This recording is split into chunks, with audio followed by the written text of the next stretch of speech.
Okay. Hi, Melissa. How are you? Hi, Rochelle. I'm very well. Thank you. I'm so excited for today. Same here. Same here. So, thank you everybody for joining us today. Our purpose of today is really just to empower women for the digital economy and to tell you more about what Women in Tech SA is about, what we do, the opportunities that will arise if you join our chapter, and a bit more about Asante Solutions, who we partnered with for this event. And they're going to take us through WordPress, how to create our website, how to build the e-commerce website, and we're going to go break up our event today into three sessions. So the first session is really how to become business ready, where we focus on how to utilize Canva and how to use your personal brand to bring out your business. Our second session will be with Ntando Kazi, who is our youth ambassador for Women in Tech SA. We're going to go digital with her, where she'll take us through a step-by-step process on how to build our e-commerce websites today. And we're going to end off with a little fun fireside chat and a little game as well. So I'm going to hand over now to Melissa, and she's going to take you through what Women in Tech SA is about. Thank you, Rochelle. That's great. So I'm Melissa Slaymaker and the country director for Women in Tech South Africa. We started the chapter over a year and a half ago, and it's part of the global movement, which is originally started in Paris.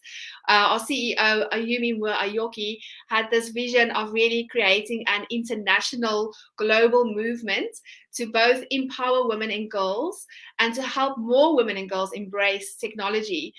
We focus on the STEM fields, and we also align ourselves with the United Nations Sustainable Development Goals, which includes entrepreneurialism, science and innovation, social inclusion, and of course, diversity. So we really focus on getting more women and girls into STEM and also to promote women in STEM doing fantastic things, getting them funding, getting them awards and awareness on a global scale. So I think what makes me so excited about our Women in Tech chapter is that we're really all about action and accountability. So we're really not just an organization that talks about gender diversity and about issues and challenges within, IT careers and helping, just kind of having events, which is great. We do have lots of events and things like that, but we take it a step further in that we have fantastic programs that physically moves the needle towards gender equality in the STEM fields. A few examples are things like we have a This Is Me program, which is a confidence building program to help women and girls with, reaching the end of their studies towards, graduate programs and internship programs to give them that confidence. We also have programs like today where we will help women to help them get more awareness around their entrepreneurial skills and how to create websites and have online e-commerce businesses. We also have various programs where we donate devices to rural areas. So I mean, there's a whole list of things that we do, and we would love to partner with more people interested in really making a difference in women and girls in South Africa and being part of a global chat or global community. We do have a website, a actual platform that you can join, which is just womenintech.net, and we also have an app that you can download. So if you want more information, then please join our LinkedIn group. We're also on social media, so I'm sure you'll find us. So over to you guys. I mean, thank you for today. I'm really excited to see what's to come. What's in store for us, and what's next? All right, cool. So we're going to start off with session one, and session one is all about becoming business ready. So really our purpose for today is that we've noticed that there's a huge gender gap between women and men in the STEM fields, and there's a lot of factors associated with that. So for our first session today, we're going to focus on the branding side of your business first. And to take us through that, we're going to have Nakukanya from Luminous Brandings, and she's going to go through the importance of branding as well as how to utilize Canva. So, Nakukanya, if you're ready, I am going to add you now. Hi, Nakukanya. Hi, how are you guys? Good, and you? I'm good. I'm so excited to be here. Thank you so much for making the time and joining us today. Jenna, maybe tell us more about yourself and Luminous. Yes, so my name is Nukanya Gupega. I am the founder and director of Luminous Marketing and Branding. We're basically a full service digital marketing agency that is based in Durban. We do services ranging from social media, graphic design services, and also just branding and marketing consulting for small to medium businesses that are just starting out and want to have a digital presence and just to advertise their businesses and just showcase their businesses to people so that they will be able to support their business and also just gain more sales. Cool. Fun fact, Melissa, I actually met Nokokanya at campus about 3 years ago, and we volunteered for Enactus. So she was like my guide back then when I joined the team. And we learned a lot of entrepreneurial skills back at Enactus. And fast forward 3 years later, here we are. So Mm. very excited to work with you today. And I think you can start your presentation. Okay, I'm going to share my screen right now. Please let me know as soon as you can see it.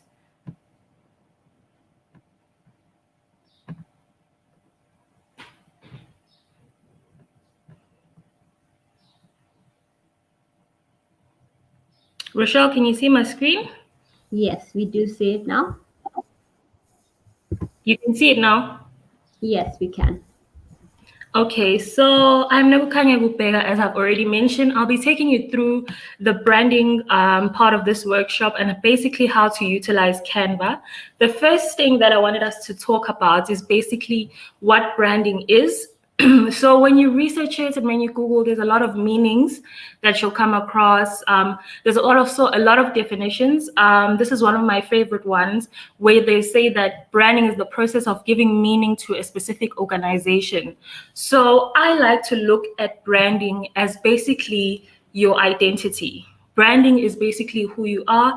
It's basically everything that has to do with you. So then when you look at a person, for example, when you're looking at personal branding or self-branding, you look at things like their values, you look at things like what do they value and what makes them who they are, what is their essence. So this applies to business too. You look at everything that a business is, every element that a business has. So this is from something as simple as your logo, something as simple as your company colors. Basically, what do these things say about you? And also, it also links to what do other people say about you when they talk about you? Because that's another important thing about branding is that it allows you now to sort of shape your own narrative. So if you can shape the way that other people see you, that's also a way that you can brand yourself. That's why I believe that if your branding and your identity don't match, then that means you are telling an inauthentic story. I think you'll remember if you're a big social media person. I think about 2 years ago, there was a vegan influencer from the States, if I'm not mistaken, who was all vegan on YouTube, who was also all vegan everywhere. And then they spotted her at a festival eating pork. And then there was a whole outrage amongst that whole thing because now her branding did not match her identity. So I think it's important for all the entrepreneurs and the upcoming entrepreneurs, and basically for anyone here who's listening today to know the importance of authenticity when you are doing your branding. So as a brand, if I, as Luminous Marketing and Branding, pride myself in giving you quality product, quality service, and just a service that is really, really professional, I can't now in the other corner be cutting corners, be finding products that are not up to par and giving them to you. That would mean now my branding and my identity are no longer in sync. And when your branding and your identity is no longer in sync, you play at a risk of now not being trusted, which is one of the worst mistakes that you can make as an entrepreneur because people are not very forgiving. So you want to always be trusted. How can you become trusted as an entrepreneur is that you can be a person of your word. So if you are starting your business and you want to give people quality products, you want to have good customer service, just always make sure that you do everything you say you'll do. You keep all the promises that you had promised to your clients. And that way you'll be able to gain their trust. They'll be able to even refer you to other people, because now they trust you because you gave them this promise and you kept that promise. So why does branding matter? You may ask yourself, why does it matter in business? Why does it matter if you want to create your own personal brand? I think one of the main reasons it matters is that you get to control your own narrative. So it's so easy for everyone to talk about your business. They can say anything under the sun they want about your business, because basically you're allowing them to. But if you are branding yourself and you're creating a presence on social media, you're creating a presence, maybe you have a website, you are now controlling the narrative of your own brand. You are telling your own brand story. So if you are telling your own brand story, you make sure that to your clients and to your viewers and to your audience, you are the main source of information. So if you're the main source of information, people tend to trust you more about your brand. So even if I hear someone one day saying something about women in tech, I'll just want to verify with the page first, because now, since they are branding themselves, they're able to control the narrative of their own brand. You're able to differentiate yourself, because most industries are very competitive now. So if you're branding yourself, you have a new logo, you have company colors. I know that if I see someone maybe wearing a yellow t-shirt, I associate it maybe with an MTN. Because they've branded themselves that way, I'm able to now identify them and just differentiate them from their competitors. And then you find where you build a relationship with your audience, especially on social media. Once you start having a social media account and building an audience, people tend to trust you there more. And then once they trust you, they tend to build a relationship with you. So those are just some of the advantages of branding that I believe that people should really focus on when they're starting out in their business, whether it is their personal brand or it's just your organization, your business, your community. These are some of the things that I feel really matter. And then you get your vision and your mission. I think when building brands, it's very important to be authentic, as I had mentioned before. So if you are authentic, it means also that you have to always go back to your mission and vision. Every time you create something for your business, you need to ask yourself, if I am maybe taking this logo and I'm making it red, ask yourself, what does it, when you go back to your mission and vision, is red a good color for your mission and vision? If maybe you want to introduce a new product, you need to ask yourself, does this product align with my vision and mission? If you want to attend an event, or maybe you're asked to be a speaker at an event, and you are known maybe for always empowering women in the technological sector, and then Women in Tech asks you to facilitate an event for them, then you can ask yourself, does this align to my mission and vision? And if your mission and vision is to empower women maybe in the technological sector, it aligns almost perfectly with your mission and vision, which means that this is something that is building your brand. So I feel that that is also very, very important. And then I'll go on to talk about how to utilize Canva for your business. You'll find that when I speak about how to utilize Canva for your business, I'll also be just speaking about how to basically use Canva for branding. So the first thing that I want to talk about is that maybe some of you don't know what Canva is. Basically, if you go on to www.canva.com, you'll find Canva. You'll probably see this logo. It's basically a platform on the internet for designing. You can design almost anything under the sun, basically, but I will focus on the things that you can design for business. You can design business cards. You can even design logos. As we go on with the presentation, I'll show you some of the logos that I was able to design on Canva in under 30 minutes. So you can design logos, you can design social media designs that are professional as you start out and you have maybe no design experience. So when you enter the platform, this is what you will see. So you'll have, this is your home page. You'll have all types of designs. They'll show you Instagram posts, posters, presentations, and all of this. So let's say you want to design an Instagram post. You'll go there, you'll type Instagram post, it will suggest, and then you'll just click on it. Let's go to the blank one because I just want to show you all the features that Canva has.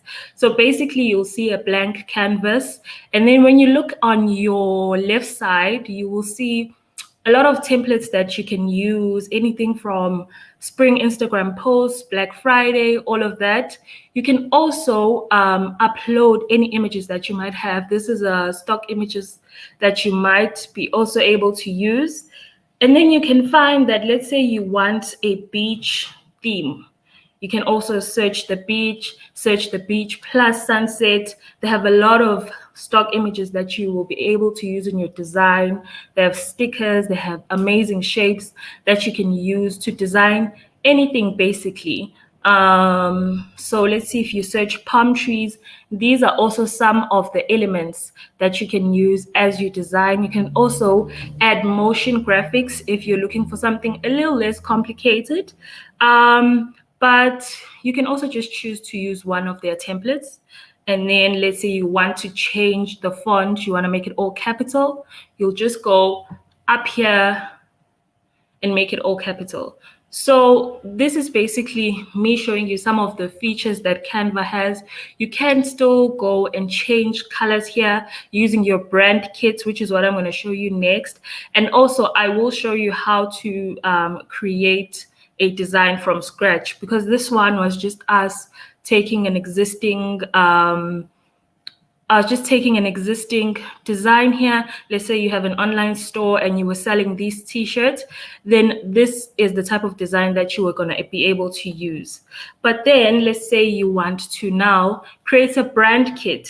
Basically, when we're talking about brand kits on Canva, we're talking about things like your logos, your company logo, your company colors, and all of those things that you need in the design process.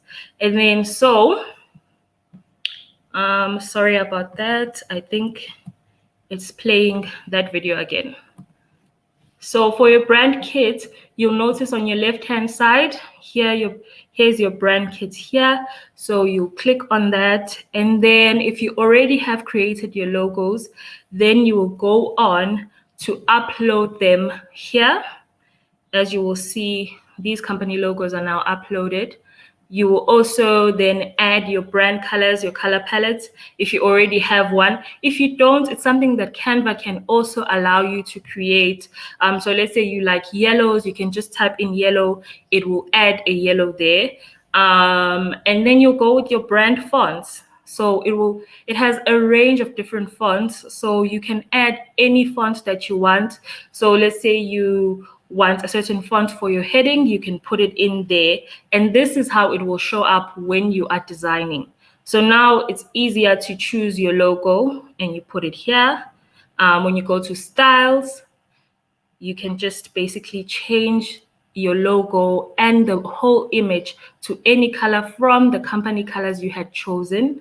When you add your heading, it automatically goes to the font that you had specified for your heading, and then you can change to all the company colors that had been mentioned before. So that's actually one of my favorite features of Canva. It's basically the ability to be able to add your brand kit, because it makes everything simple. It makes everything easier, especially if you're in business and you want to do a quick design. You don't have to keep on searching for your favorite fonts, searching for your business fonts.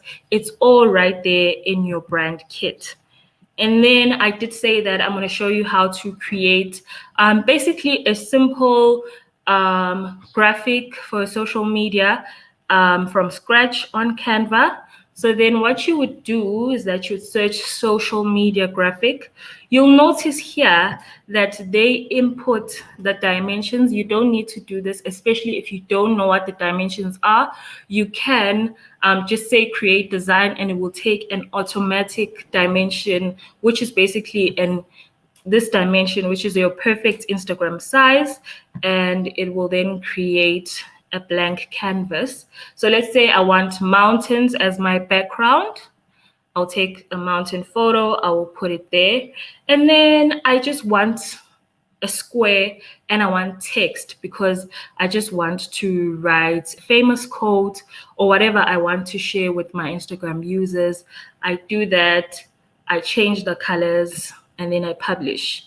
And then there you have it. You've created a simple design on Canva that didn't take that much effort. And then I did say I want to show you some of the logos that I created on Canva with very little effort. These are some of the 5 logos that I was able to create on Canva with very little effort. This is to show you guys that sometimes when you don't have, let's say, the money to pay a graphic designer, but you want to get started and you feel the importance of having a logo, you can just go on Canva and search logos, or let's say you have you're a hairdresser and you have a hair business, you can just search hairdresser logo and a lot of logos are going to come up, and as they come up you can suit them to fit your company needs, to fit your company colors, so that you as a brand can now have your first brand element, which is basically your logo. And then you can also add your slogan. You can also add anything that you feel goes with your logo. For example, on the natural food one here, you see they have your eating utensils. Here they just have CR. Here they have this car feature because it's a car brand. And then there's a whole lot of different things like you can utilize on Canva when you're starting out, especially if you have very minimal design experience. It is a way that, like, it is a very great platform for beginners. So there's also a Canva Pro. I sometimes get asked if Canva Pro is even worth it. And in my honest opinion, I think if you're going to be using Canva for business, I would highly recommend that you get Canva Pro, but it is absolutely not necessary. You can do without it. One of the advantages of your Canva Pro is the brand kit, which I did tell you is my favorite feature. So it basically centralizes everything that has to do with your brand, from your logo, your fonts, your colors, and anything that is in your brand elements becomes central and easy for you to use. It's also gives you the feature of resizing. So when you're talking about resizing, it's basically saying maybe I was creating a graphic for Instagram, a really simple graphic for Instagram. Now I want to take it to Facebook size. On Canva Pro, you can just quickly resize these things into a different size, whereas on your normal Canva, you can't do that. And also it has a content calendar, which allows you to plan your LinkedIn content, your Twitter content, your Instagram content, your Facebook content, without now having to go to another platform for scheduling. It does that all on just this Canva Pro account. And then it also connects with social media. So it posts directly to your social media. So imagine creating your graphics here on Canva and then posting them on Canva, and then they appear straight to your Instagram, straight to your Twitter, straight to your Facebook, and all other platforms that you might be using. So those are some of my favorite things about Canva. And basically, to summarize some of the things that we have discussed today, the first thing is that branding is your identity. That's basically it. That's how I look at it. That's the most simple That's the simplest way I can think of it.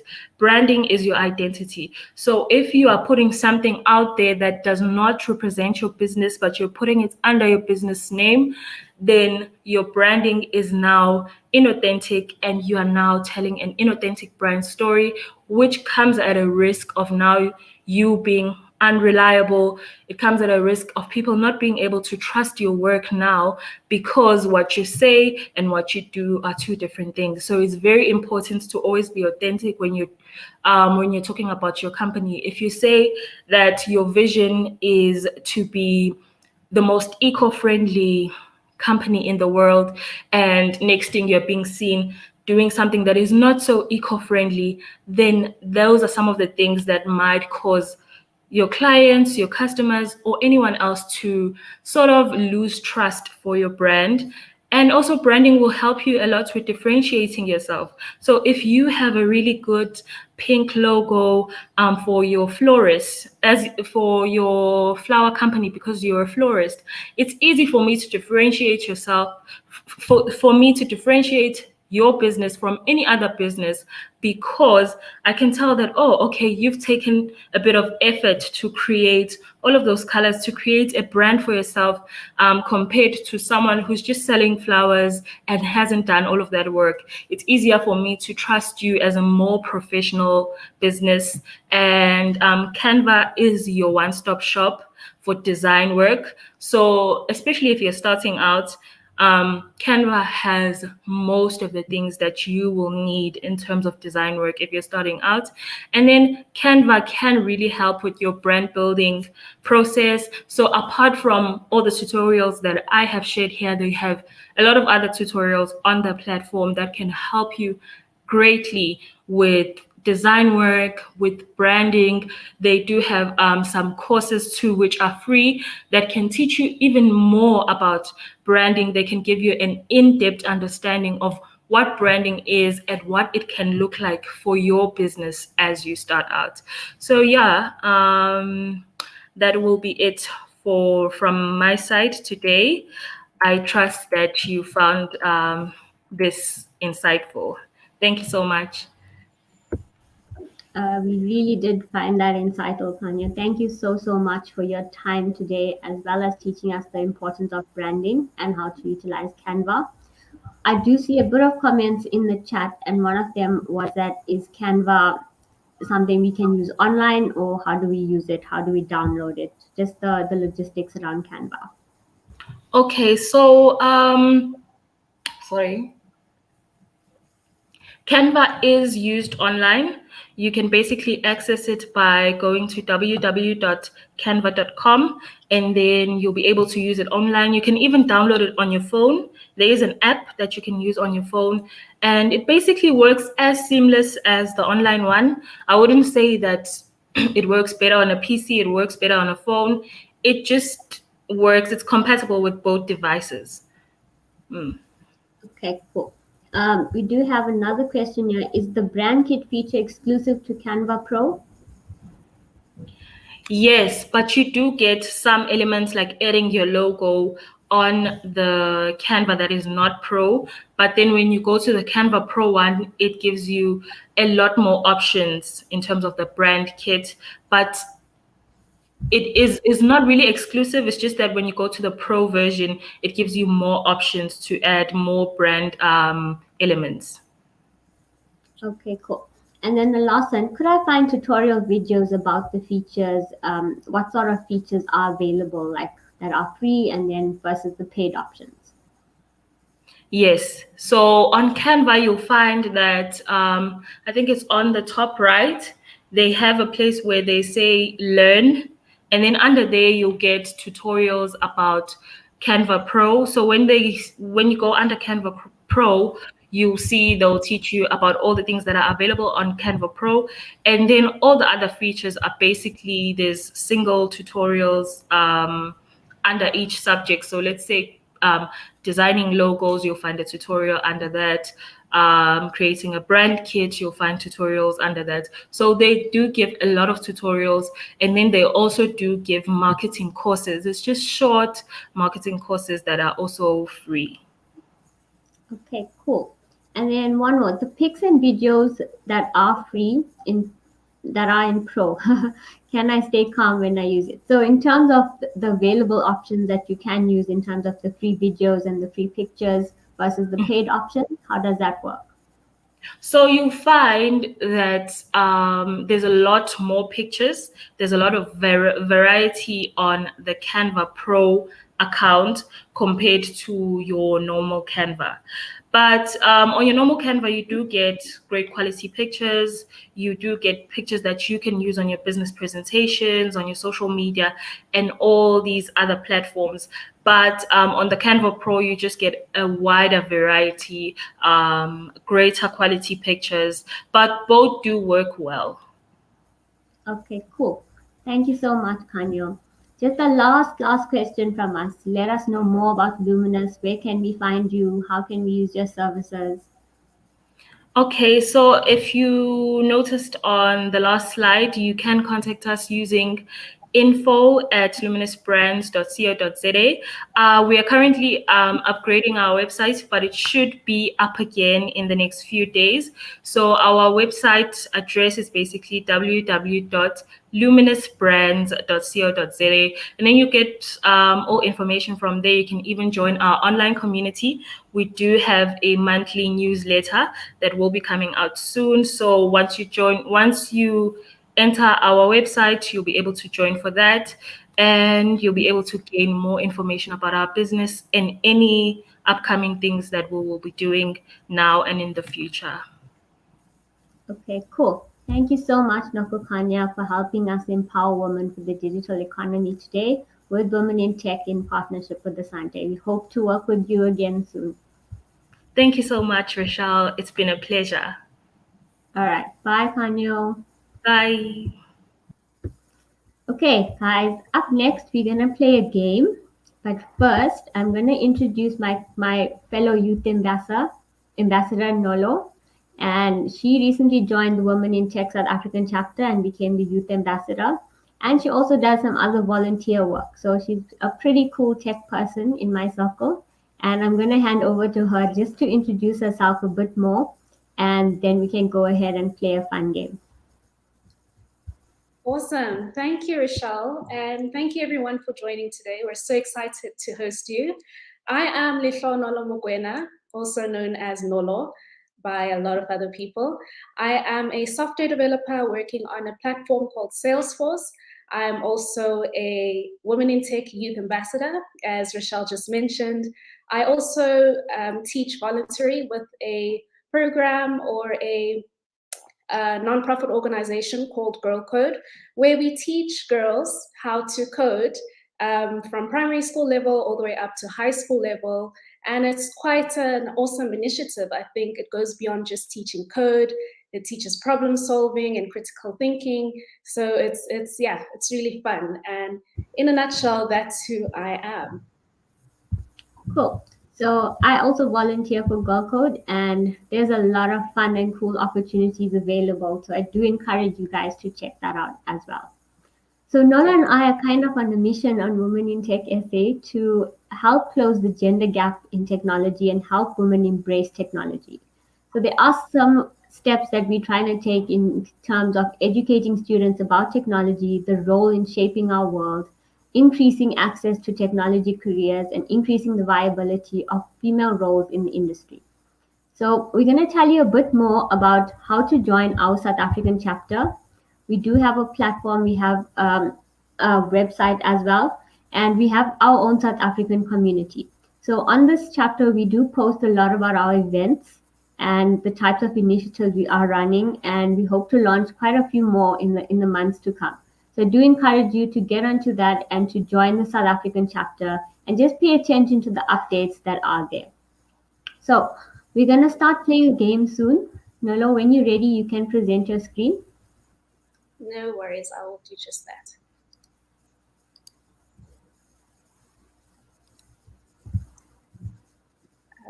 Please give me just a moment. I am sharing.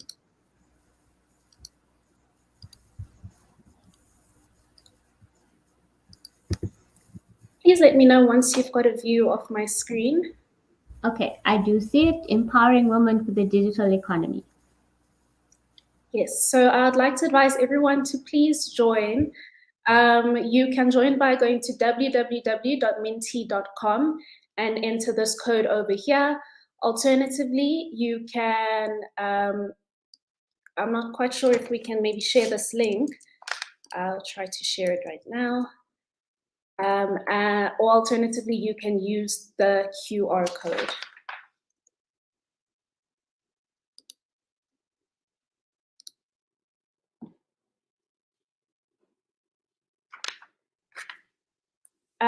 Is everyone able to join? Are we all good?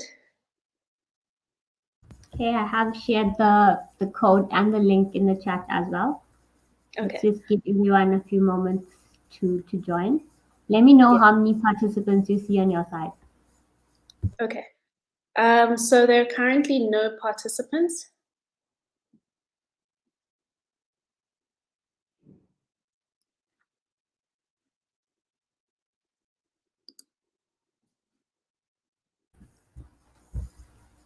Okay, let's just share that link again.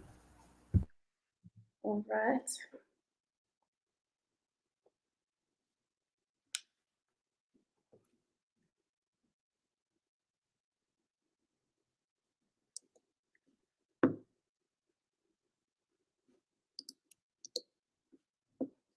I think I just need to open up the voting on my side.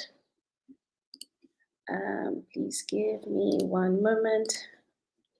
Sure.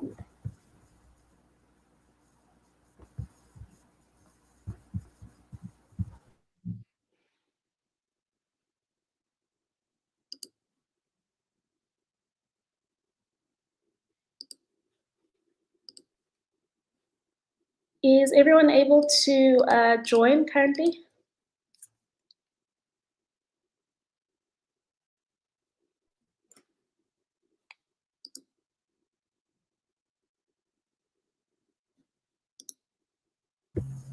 Okay, I'm joining. So just entering the code. Okay.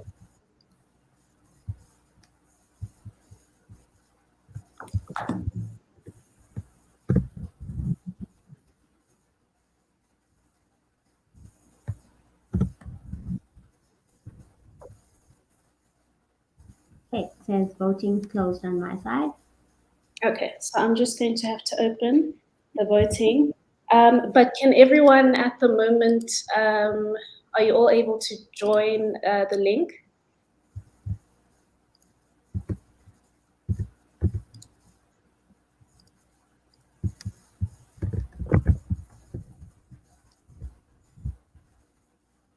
I think we've got one person currently who has joined. That might be me. Okay. I think we've got two people who have joined currently.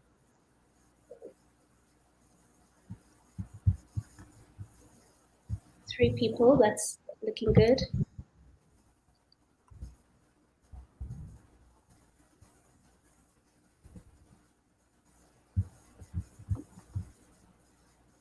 Okay, so Rochelle, I don't know if we want to give everyone an extra maybe 2 minutes to join the Mentimeter, or should we get started?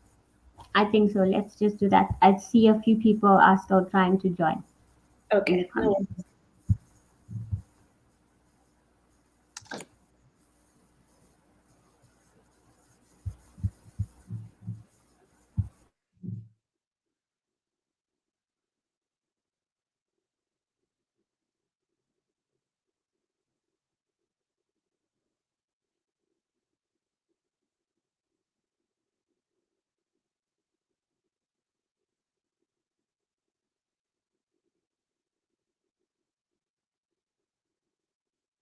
Okay, so I've just shared the link as well on our YouTube channel for anyone who can join us directly instead of having to put in the code.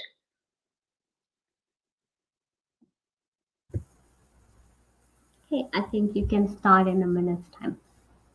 Okay, all good. So for this game, we would like to add a prize to it. For the top 3 users of this game, we would like to send you some Women in Tech merch. So yeah, just it's not going to be too difficult. Just do your very best, and yeah, I think I will be starting right now. And we're going to start with something that's just very easy. It should be very easy to answer this question, and you have a limited time to answer.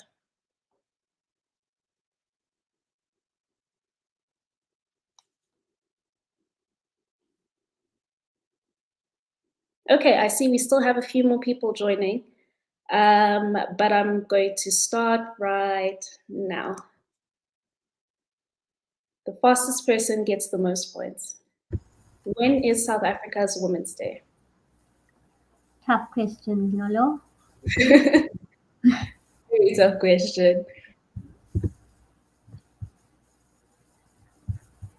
I think we're waiting for one more response. Do I also get merchandise if I win, Nolo? I think we're going to have to skip you, Rochelle. Oh, amazing. So we've got 8 winners or 8 correct answers for this one. Women's Day is indeed on the 9th of August. And what commemorates Women's Day is the day in 1956 where the women of South Africa marched against the past laws in South Africa. Now, the past laws were a very restrictive law on the movement of South Africans. And if people were caught in areas where they weren't allowed to be or areas that are not listed on their pass, then they were arrested. So since this march, we've seen women gain more human rights, which is quite amazing. I think we see ourselves in corporates as well. We see ourselves being able to take part in things that are available for men as well. And yeah, I think we have the women of 1956 to thank for being brave enough to do what they did for us. Cool, so I'm going to move on to the next slide. Are you or would you make a great leader and why? So this isn't a timed question. You can go ahead and just type your reasons of why you would make a great leader. I think oftentimes we know what kind of leaders we need in our lives, but do we exhibit those same qualities that we need? That's quite an important question I do believe we should be asking ourselves.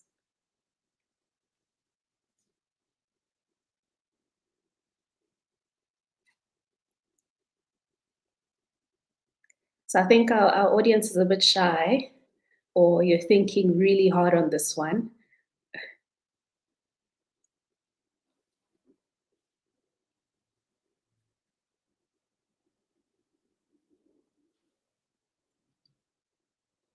Yes, because I learn from people that I lead. That's amazing.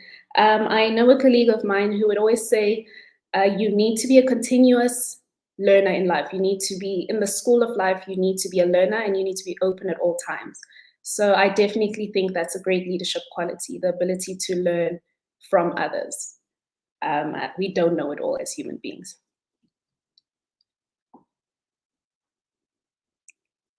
Do we have any other answers? Don't need to type an essay. Awesome. We have, I am a great leader. This is because I'm authentic.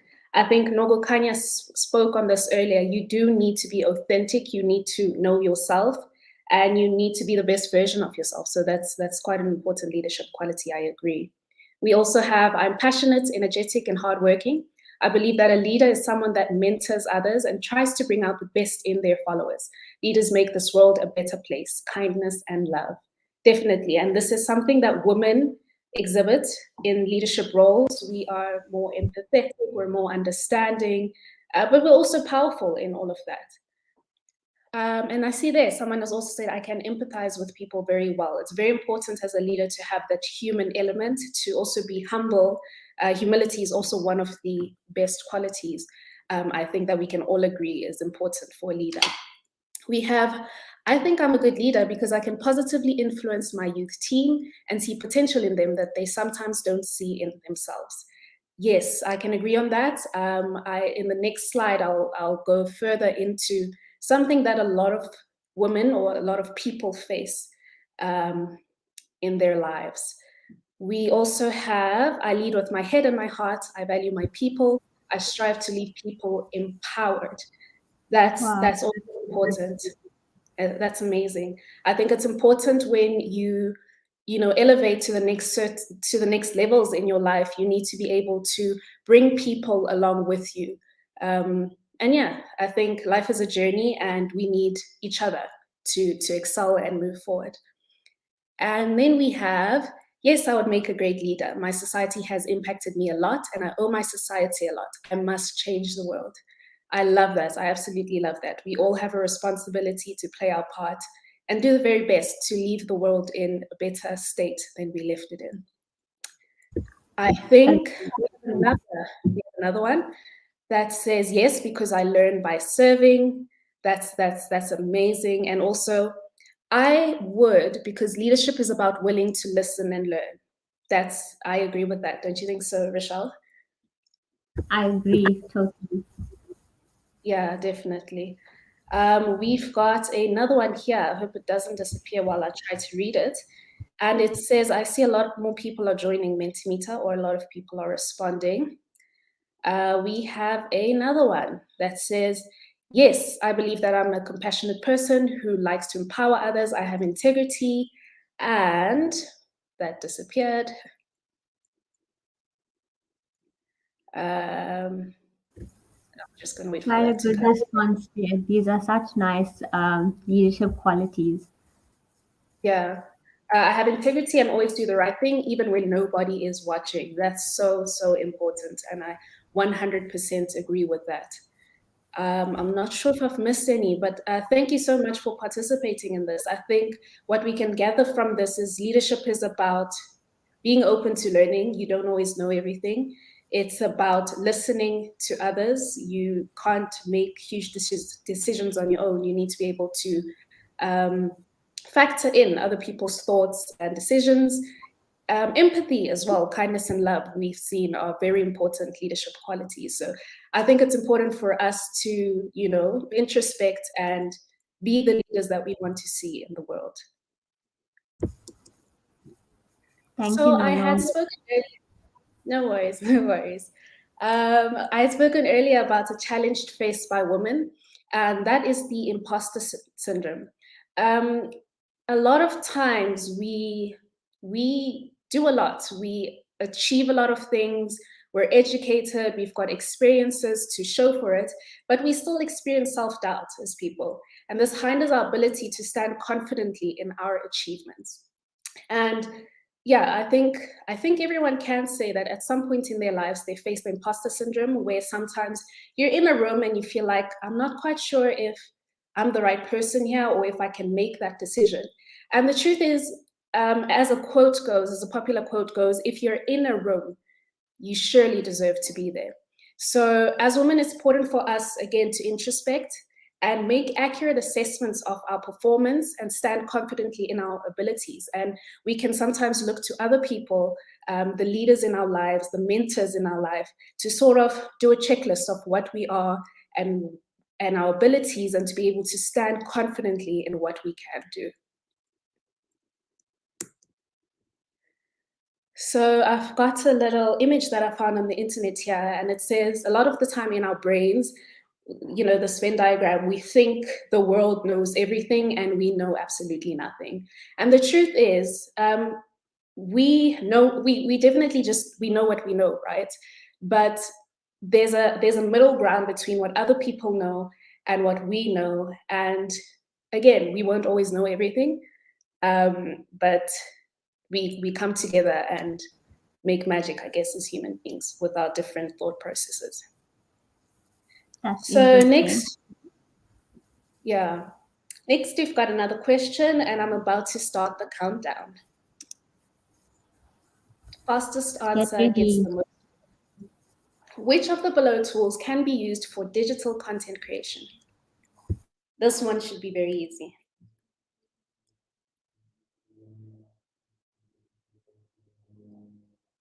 Awesome. So Nobukanya just spoke to us now about what this tool is and how we can best use it for our branding in our businesses. There we go. Well done, everyone. Well done, got a very guys. Looks like you are paying attention to us today. I love it. I absolutely love it. And yes, that's Canva. The video of today's content will be on YouTube. So if you did join us a little bit late, you can go back and watch what Nogukanya spoke about today. It was very insightful.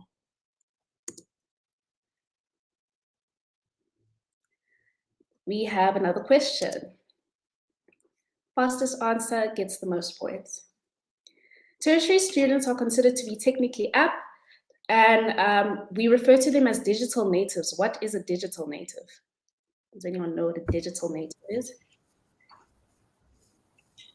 No, but you're gonna tell us after this, right, Nolo? I'll be kind. I'll definitely let you know what a digital native is. We have 10 seconds on the clock. Okay, I'm just gonna read a few comments. A few people are saying it's a very interesting discussion. They're loving the discussion. Very insightful. We have people from Germany watching. We have people from Pakistan watching. That's amazing. Welcome, welcome, everyone. And thank you for joining us today. I hope you go away with some nuggets of wisdom. So here's the answer to our question. Everyone got it correct. Well done. So a digital native is, in fact, someone that has grown up during the digital age. And so we've got sort of the opposite of this term, and the opposite is a digital immigrant. And basically, the digital immigrants are people who were raised prior to the digital age. So this is normally the older generation, around Generation X, the people who didn't grow up with internet and who need to be able to adapt to new technologies. And you would usually say they're not as fluent as the digital natives. I think we can all attest to helping the older members of our society with their cell phones.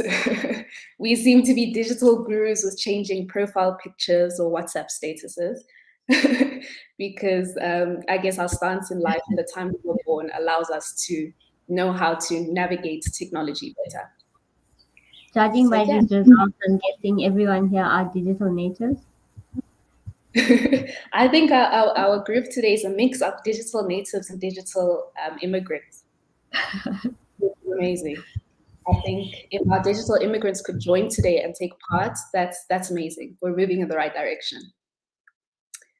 So here's another thing, digital literacy. And this refers to the ability for people to find and evaluate and clearly communicate with information through the use of technology. So we do refer to ourselves as digital natives, but the reality of South Africa is that a lot of households or a lot of children in this digital natives age group actually haven't had access to computers in their lives. And we saw this when lockdown hit us last year in March. The stats recorded that only 37% of households had consistent access to the internet through their computers and cell phones. So learners in public schools had to depend on textbooks or worksheets, or also television and radio broadcasts to be able to take part in school activities. Now, the reason why I'm mentioning this to you all is because one of our goals in Women in Tech, or our greatest goal, is to make a difference, right? And here on the left, we have an image of something that the team has been able to achieve, and that's to donate 20 devices to a school in rural Eastern Cape. And this is going to allow the learners there to be able to do stuff such as apply for university. I think that's quite important because with the way the world is shaped right now, coronavirus has led us to move to the accelerated use of technology. We can't afford to be left behind, and to be in tertiary and not know how to use a computer is probably one of the most devastating things. You will be left behind, and that's just the fact of the many factors that or negative factors that you would experience. So yeah, this is quite a great project, and we've been able to achieve a sustainable vision and goal over here, because not only are we giving them devices that they can use for homework or for applying to the varsity, but now the school will be able to teach computer applications technology, which is a computer subject that will help the learners know how to use computers, things that we take for granted, logging onto a computer, sending an email, knowing how a computer works. These learners will now be afforded that opportunity that a lot of us take for granted. So yeah, I thought that was quite something to share with you all. That's quite amazing, Nola. You're so right with computer application technology as well. We take it quite lightly, but I went to university in my first year and I met students who never used a computer before. And I think that digital divide is something that's really increasing in our country especially. And we aim to sort of do more projects around this where we can help students in school sort of identify other types of careers that are there and to help them or enable them to apply for funding, to look into career guidance at an earlier age so that they can understand the types of skills required from their side. And with coding and with technical skills, it really teaches you how to think as well. And I think that's something that's really critical, and you can apply that in everything you do, and not just coding. I mean, we in coding code projects and code programs that are mathematical sometimes, and that can help you with maths as well. So I think when we say tech and we say coding, we also mean your skills in terms of thinking in a certain way, how to apply what you learned in other things that you do.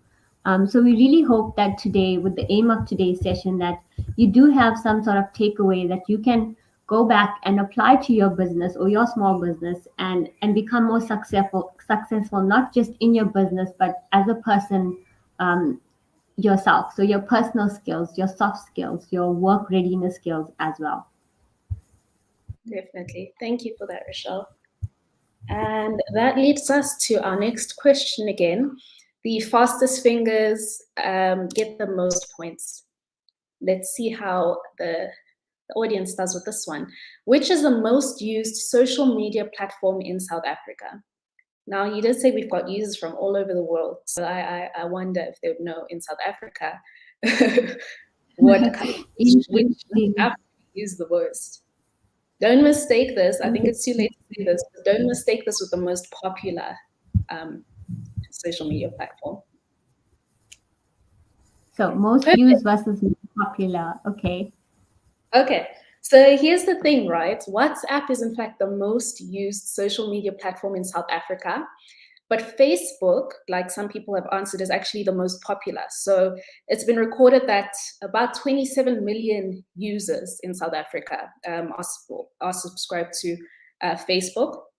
And yeah, so a lot of these platforms, for example, TikTok, I think in the lockdown last year, it saw a rapid increase, and as such, is the fastest growing social media platform rather in South Africa. I think you could almost see that it's the fastest growing because TikTok videos span, or you see TikTok videos everywhere, basically. You see them on LinkedIn, you see them on Instagram, you see them on Facebook, and we see Instagram trying to mimic TikTok now with the introduction of Reels, because it's definitely seeing the competition over there. And so the thing about TikTok, and it's something that you can consider using for your business, also depending on your market, it's very important to know who your market is so that you know which platforms are the best to use to market your social media. We spoke about the digital immigrants. I think people perhaps in their 50s or 60s, would they really find your business if you're on Instagram, if they're your market? So you need to ask yourself those kinds of questions. And another thing that I find interesting about TikTok is that it's a bit different from Instagram in that you're not seeing the content that of the people you're following and those who are following you, but instead it connects people through their shared interests. So yeah, if we all like a certain thing, we're likely to see the same kind of content. And if you're looking to advertise your business in that way, you could definitely use TikTok as a platform. And as we know, social media platforms are free, and it's a great tool to use for marketing. You can use it along with Canva if you'd like. And yeah, that's it on social media platforms. Thank you so much, Nolo. I thought we were just playing a game, but that was so insightful. Um, No do worries. you, by any chance, have any results for the winners yet? I don't. I think we'll see the leaderboard at the very end. Okay, cool. So thank you so much, Nolo. I think we're gonna stop here for about 10 minutes and take a short break. And when we come back, we're gonna start session 2, which is going digital with Ntandokazi, who's our youth ambassador for the South African chapter. Thank you everyone for watching, and we'll see you again in 10 minutes. Thank you, everyone.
Hi, Antandukali.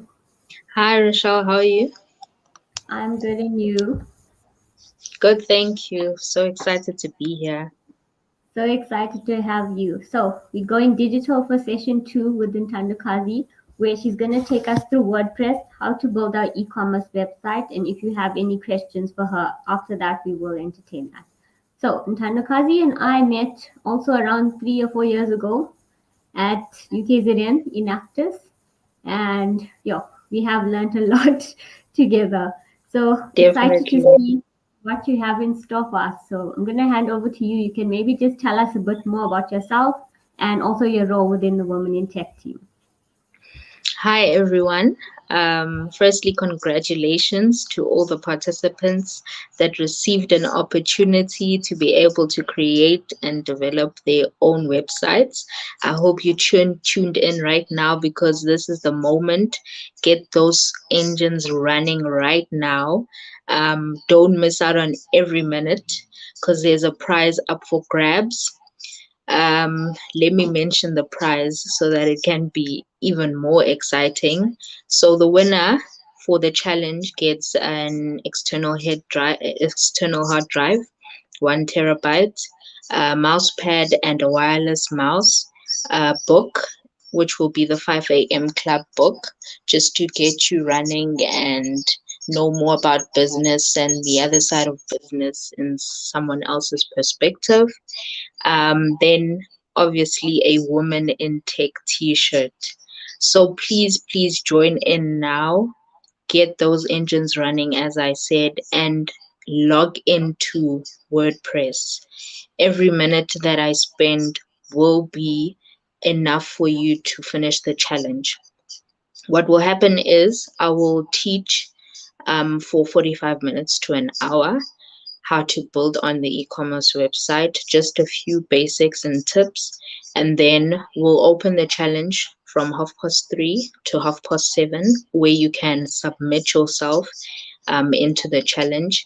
During that time, you'll have alone time where you can do your own website from the knowledge that I've given you. By 3:30 on the website where you had registered, we'll have a longer video in more detail that will explain the navigation through the dashboard and how to create the e-commerce website on WordPress. So stay tuned. Right now, I am going to share my screen. I won't be seen anymore, and we'll just get into it. Get into WordPress. Thank you so much, Rochelle. Thank you, Ntandukasi.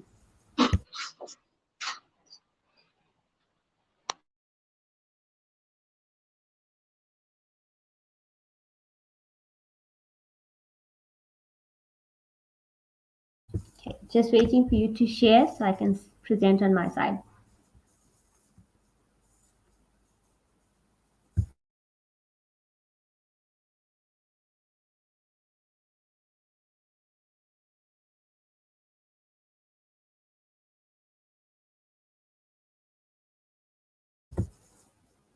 Okay, I see your screen now. Okay, you presenting. Good luck, Ntandukasi.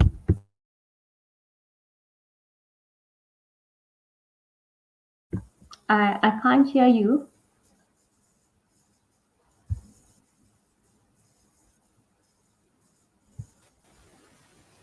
Okay, there we go. Can you hear me now? Yes, I can now.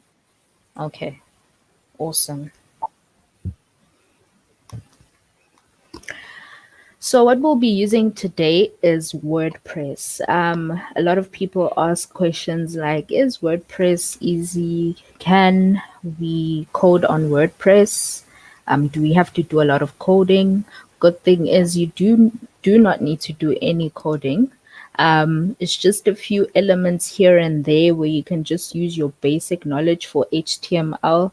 It will help bring up your website. But WordPress is a content management system embedded with PHP. Those of you who do computer science or anything in information systems know that language. Everything is entailed within WordPress. WordPress works with templates, and it's basically an easy way to navigate through a site. You can build easily. It's very much guided for you. You don't need to code, as I've said, and you'll realize that we're going to do quite a lot of things during this session where you just ask yourself, how come we aren't coding? It's quite amazing. But just to get you started, the reason why I'm pacing in this way is waiting for everyone to get their engines running, get their site on, log in, so that we can all be on the same page. But the first thing that you see when you log in is you will see the dashboard.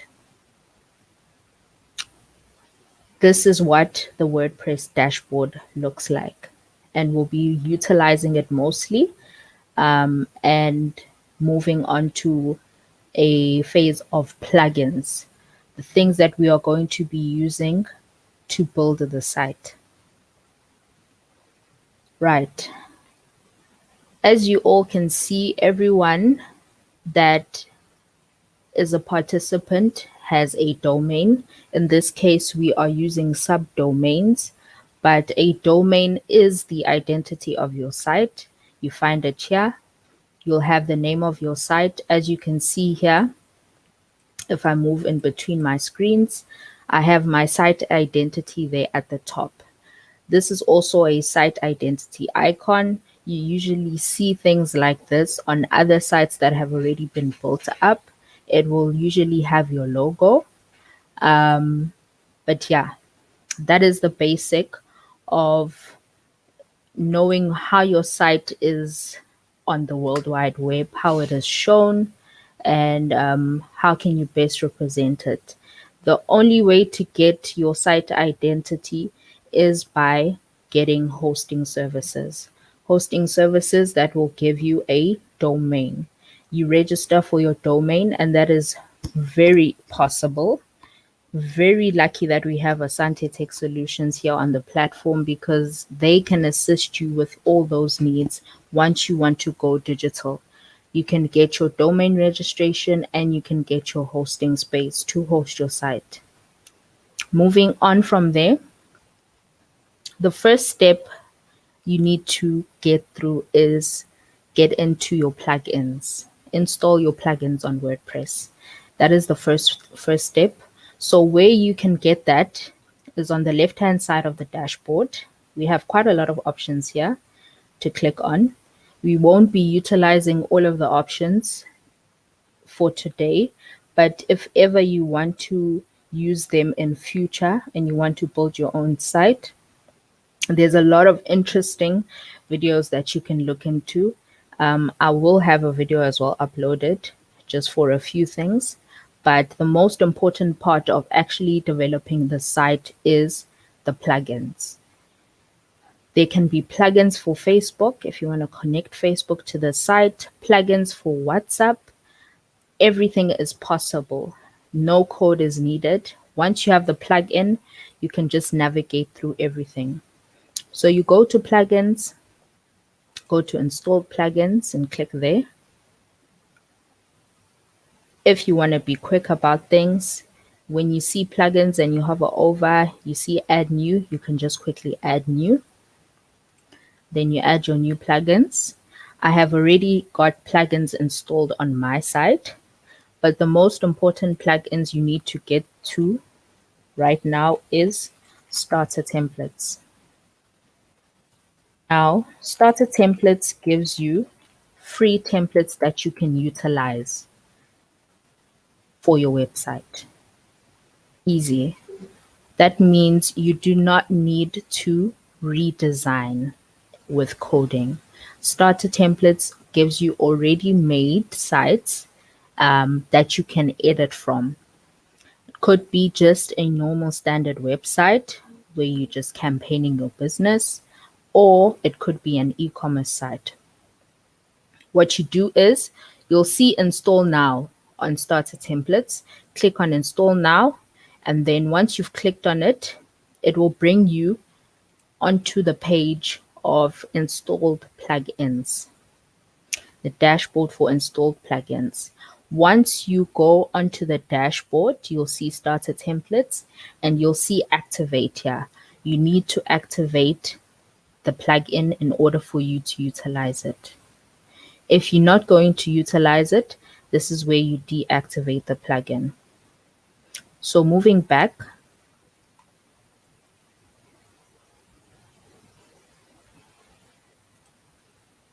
you're adding a new plugin.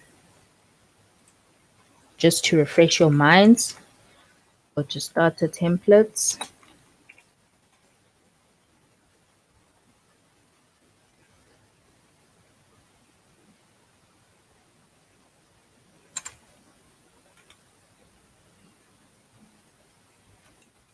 Write it in full, and then you'll find it and activate it, right? The next plugin that you will need is Elementor.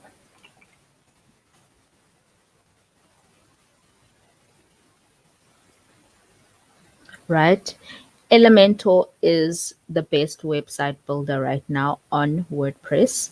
So it is very efficient for you to use Elementor. It is the tool, or the plugin rather, that helps you navigate through the site in terms of editing. So it's easy for you to edit using Elementor. You can edit sections. It will split the sections for you, and you can put in new pictures, imaging, wording, whatever it may be that you need to change your template. Because the fun thing about WordPress is that you're given a template to guide you, but you can change it as you want, as and when you like. So Elementor Website Builder is the next plugin that you need to put in, right?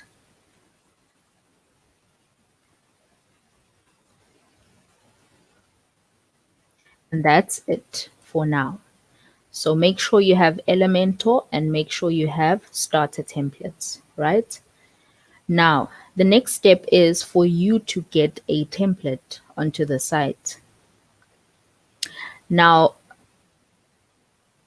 getting everything done for the site in terms of graphics, you work on those things using the Appearance tab. The Appearance tab has an option for starter templates. Starter templates is the plugin that we just installed. If you click on starter templates, it will move you to all the templates that you can utilize. I mean, you can access quite a lot of templates. But if you're in a business aspect or perspective, you might want to go pro just to jump the gun, get amazing sites. You can go premium and get more sites that can, be good enough for your products or services that you are trying to market. But you can do well without the pro account. It's highly possible. It's all up to your designing and your design eye, the way you can change your template. You can use one template and change it into 5 different ways, or even 10. It's really possible. But here, just to fast track, if you want to be specific, this is where you can see the options of which site you want to utilize and what template you want to utilize. So if you want to do e-commerce, there are quite a lot of free sites or free templates that you can utilize.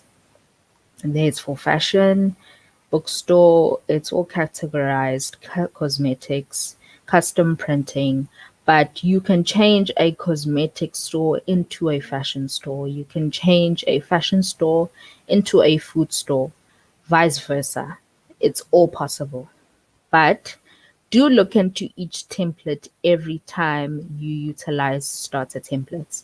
There are those hidden templates that have a store that you can utilize, and they're very easy to utilize instead of using stores with a lot of content on. So right now, I want you to install a template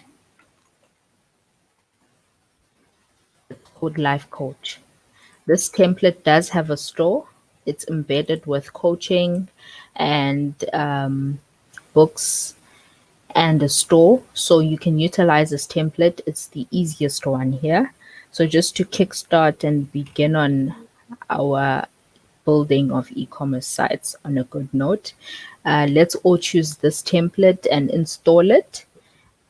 Do wait for the installation. It can take quite a while, but do not hesitate. If it takes a while I'm still teaching, don't worry. This video will be up on YouTube after the session, and you'll be able to go back to it to join the challenge.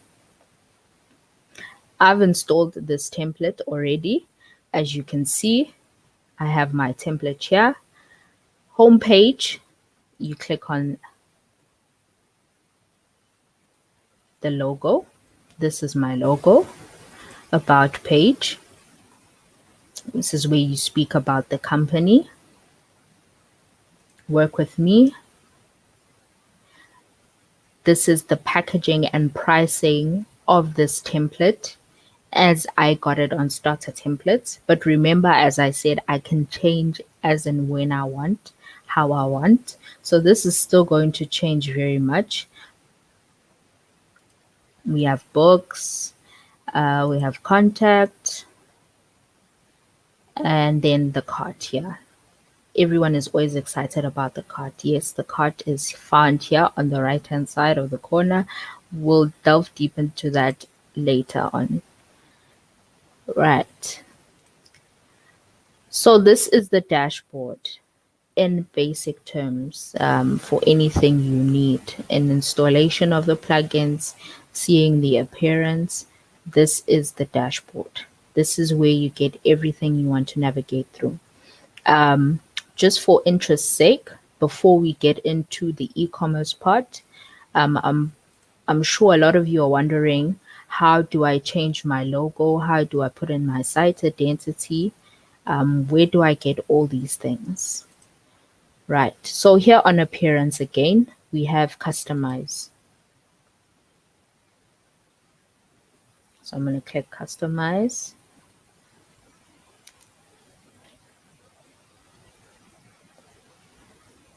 This is where I get to customize the most important parts of the site, right?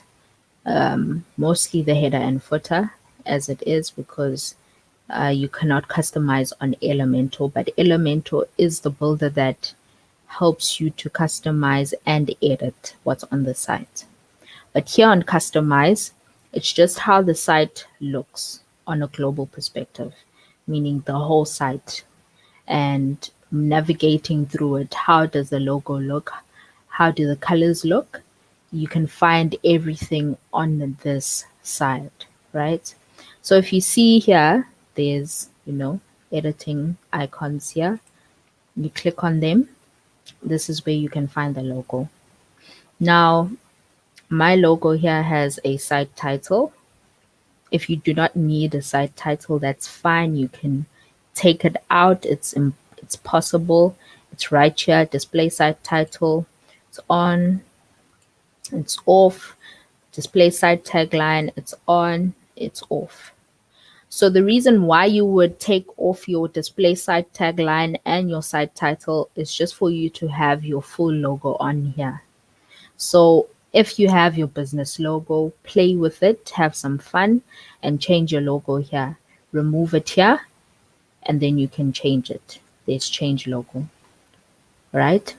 If you want to play more and see that what happens with the site icon, you can add your site icon here. Mostly it would be the icon of your logo. If you have an A for your logo, then it's differently shaped and you want to put it on the site, you can put it there. Mostly you see this also on Facebook. Facebook uses their icon. They put it on the site icon here, and it's a different F, but the word Facebook becomes the name of the of the actual company.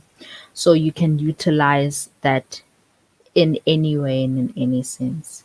Do make sure that every time you do something on WordPress, you publish. Publishing is very important. Updating and publishing, because then you won't see the other side of what you've done. Now, within here, you can see the different ways in which your site can be viewed. This is your tablet, this is your phone. It actually helps you in guiding you on what people see. It happens that whenever you do a site, some words become skew because now you're viewing it on mobile. Then words are not good enough, or they're not big enough for a a tablet. A Then when you go onto your desktop, everything seems fine on this other end. So make sure you look through and see if everything is working fine and it looks good on each view. Now you in a phase where you can make your site mobile compatible, or it's just, desktop viewed. Right. I'm going to move on from the customize. I hope you see how I get out. And I'm going to start with WooCommerce, right?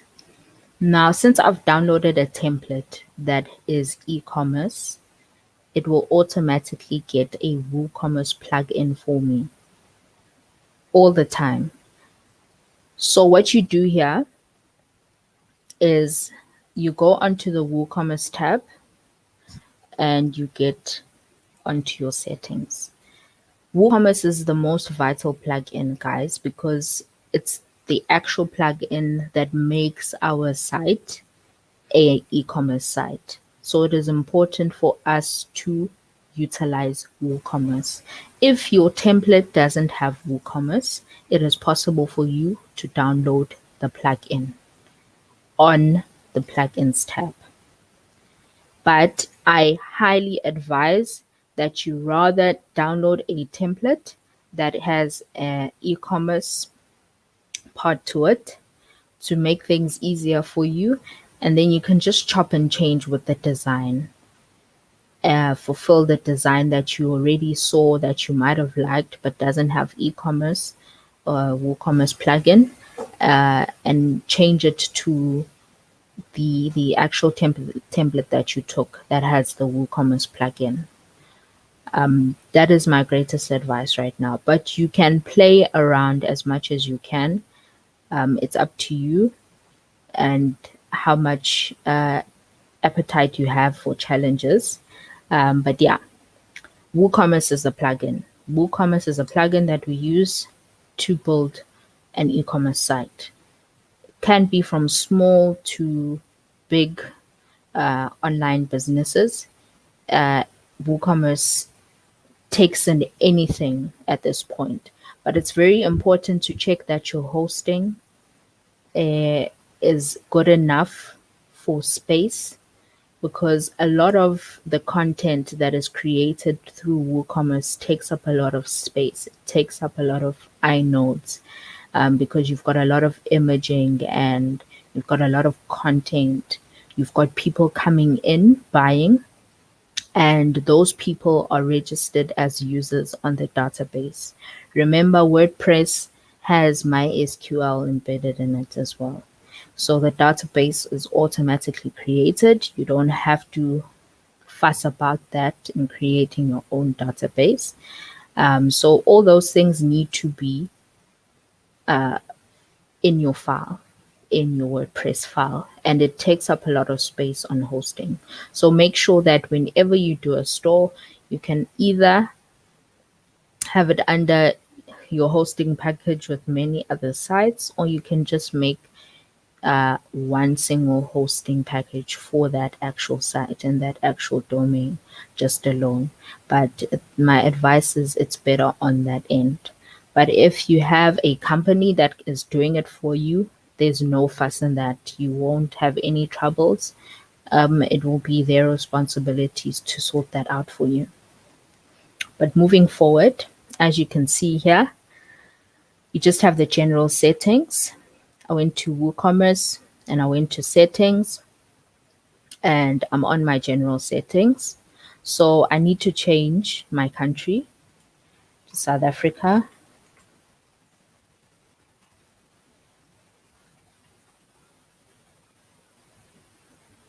Okay.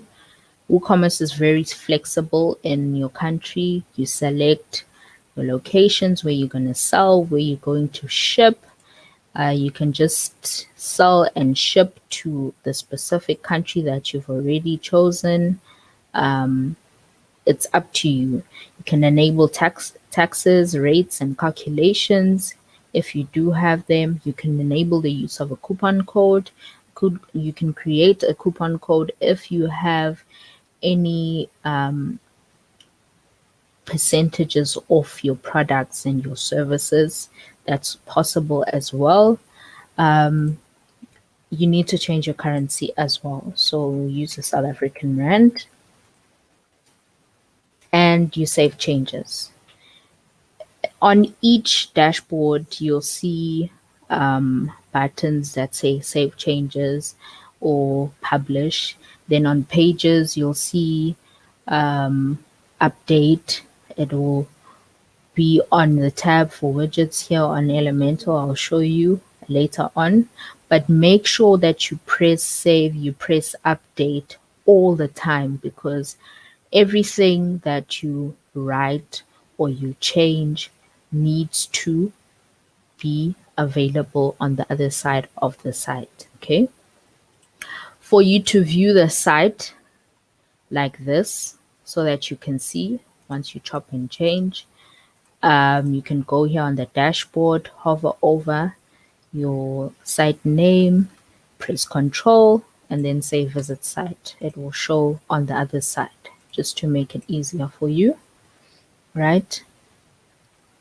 On the settings for WooCommerce, I'm just going to go on to the basic things that we need to get the site going, get you a site that can check out and order a product.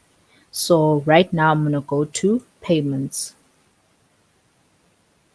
Okay, so you have payment methods that are already filtered in here by WooCommerce. The most basic, which is the direct bank transfer, check payments, and cash on delivery. When you enable either of these payments, you can set them up, right? You set them up here.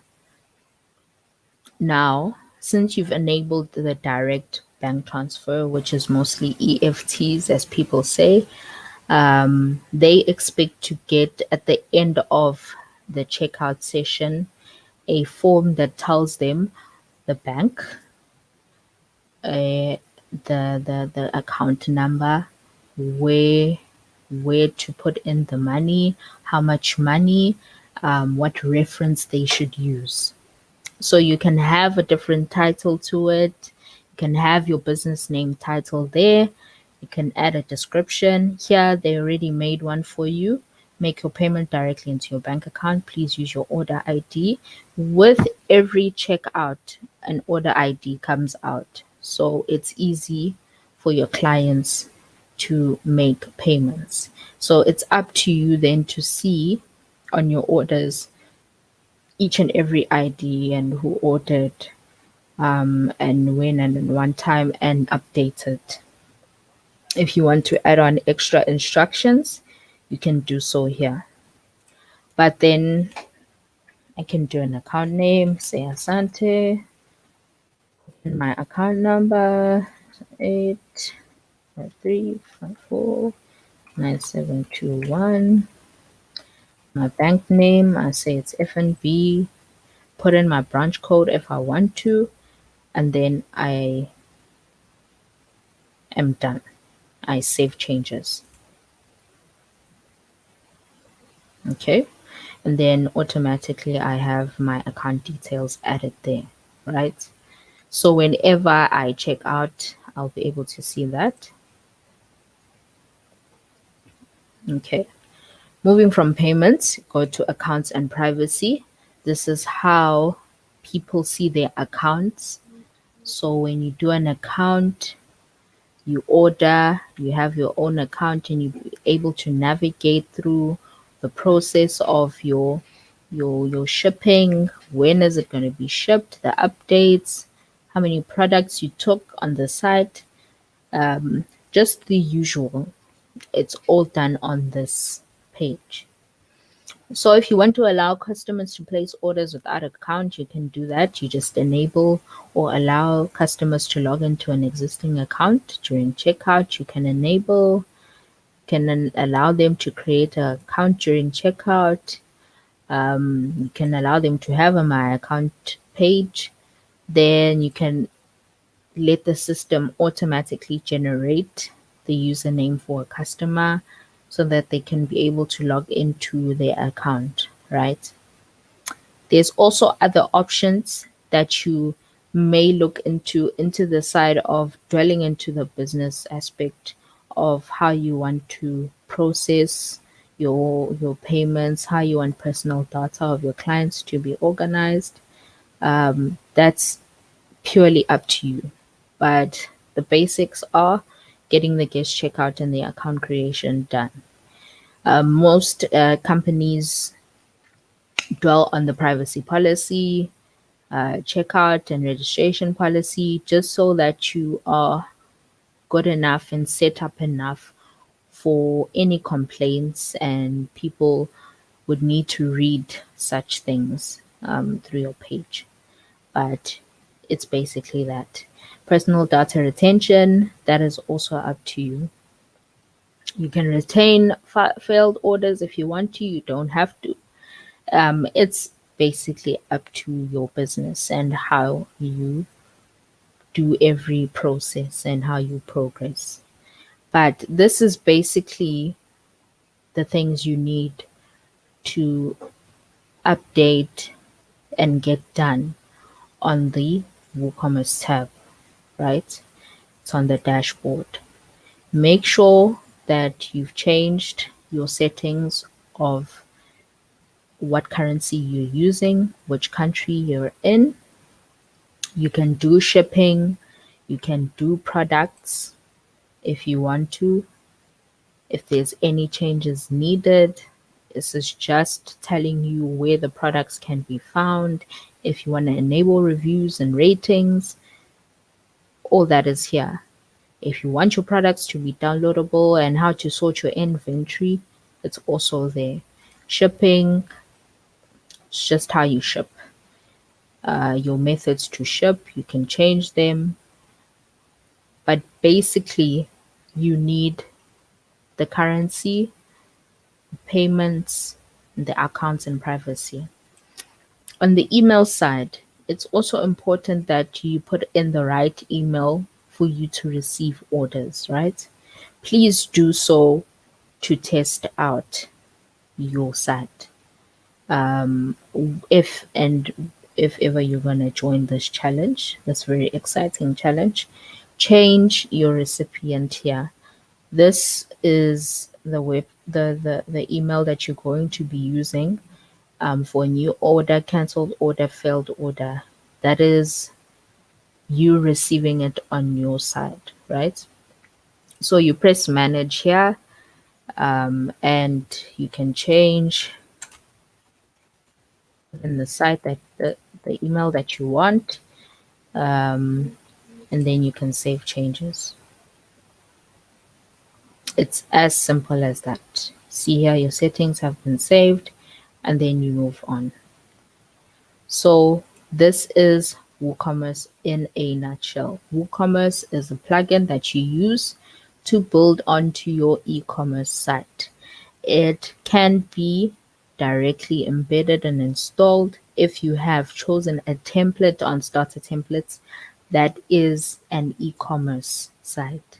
But if not, you can install the WooCommerce plugin. Right. Give you a bit of breath there. WooCommerce settings, you'll get all your settings and you chop and change as you like using these tabs, right? Other things here are very helpful. Not that they're not helpful, but they're very helpful. Orders, your customers, your coupons, your reports, these things are important. And once you get into developing your e-commerce site more, you'll realize that you need these things a lot. I recommend in a state of utilizing WordPress that you venture into everything, get into every button that you see so that you can capitalize on what's offered on the platform. Don't be scared to explore. I mean, WordPress is quite a good platform to navigate in. It's quite safe and you can edit things as easily as you can. So do wonders and, navigate through as much as you can so you can see how best you can build your e-commerce site. Okay. So now the most important part, the products. On this menu tab, it's called Work With Me. We have the packaging and pricing that I just showed you. You can see here my currency has changed. As I did there on WooCommerce, I changed my currency. It's changed here on my cart automatically. So that means I'm sorted. And I want to not call this packages and pricing. I don't want it to show like this on my menu as well, because I want to put in plants now. I just want to have plants.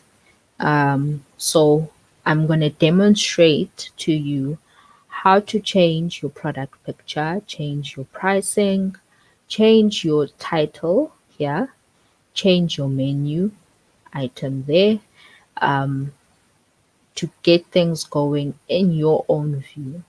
So if you are here and you have a cake business and you have images and you are going to join this challenge and you want to do it as as how your business is and you want to put in your products, follow through with me. I am going to explain deeply on how to do that, how to chop and change.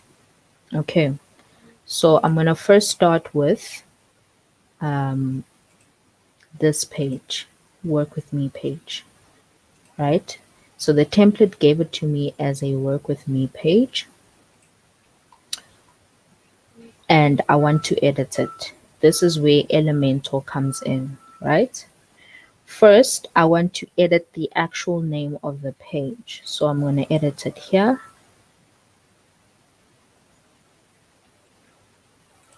And I'm going to say plants, right? Remember, find an update or publish button. It's very important. It will help you see things on the other side. So I'm going to update here. But now I also want to change the name of it on the actual page. So I press edit with Elementor. This is where the Elementor plugin works in for you, right? See packaging here, packages and pricing. Then I say plants for you. Okay. Then I update, right? As you can see already, my menu has changed here into plants shop, and I've changed here into plants for you. You can't see my products here. This is an embedded shortcode. You use this shortcode just to display your products that are on the back end. I'll show you just now how I got my products on, but Basically, this is how you utilize Elementor, and this is how you change the name of a menu item, right? You need to first edit, not edit with Elementor. You need to first edit, right?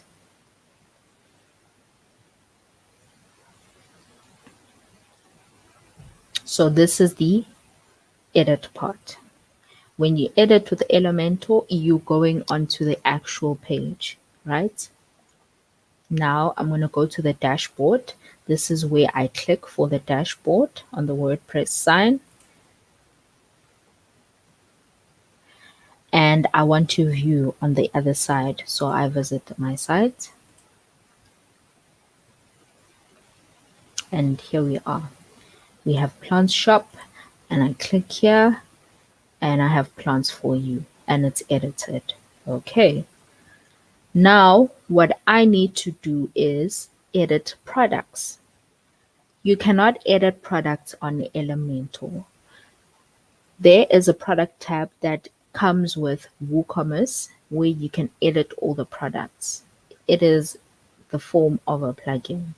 So you cannot edit using Elementor. No products can be edited using Elementor. There's quite a lot of things that need to be considered when you're adding your products. So hence why it's not just any easy navigation to do it, right? So I'm going to go on to products. It's always under WooCommerce, the WooCommerce plugin. I go to all products, and then I can see all my products on this side. Coaching, coaching, discovery session, discovery session, right? This is the dashboard for products, okay? So you can add new, import, export, but most likely you'll be adding new products or removing products or editing products, right? In this case, we want to edit. So under the title of the product here, go to edit, and you'll be able to edit your product, right? This is the dashboard where you can edit your product. Okay. I can choose categories. I can put in short descriptions. I can change my pricing. I can change my product image, right? So what I want to do, firstly, I want to change my category because it's no longer coaching. I'm selling plants. So I'm going to choose plants. It's a category that I already have.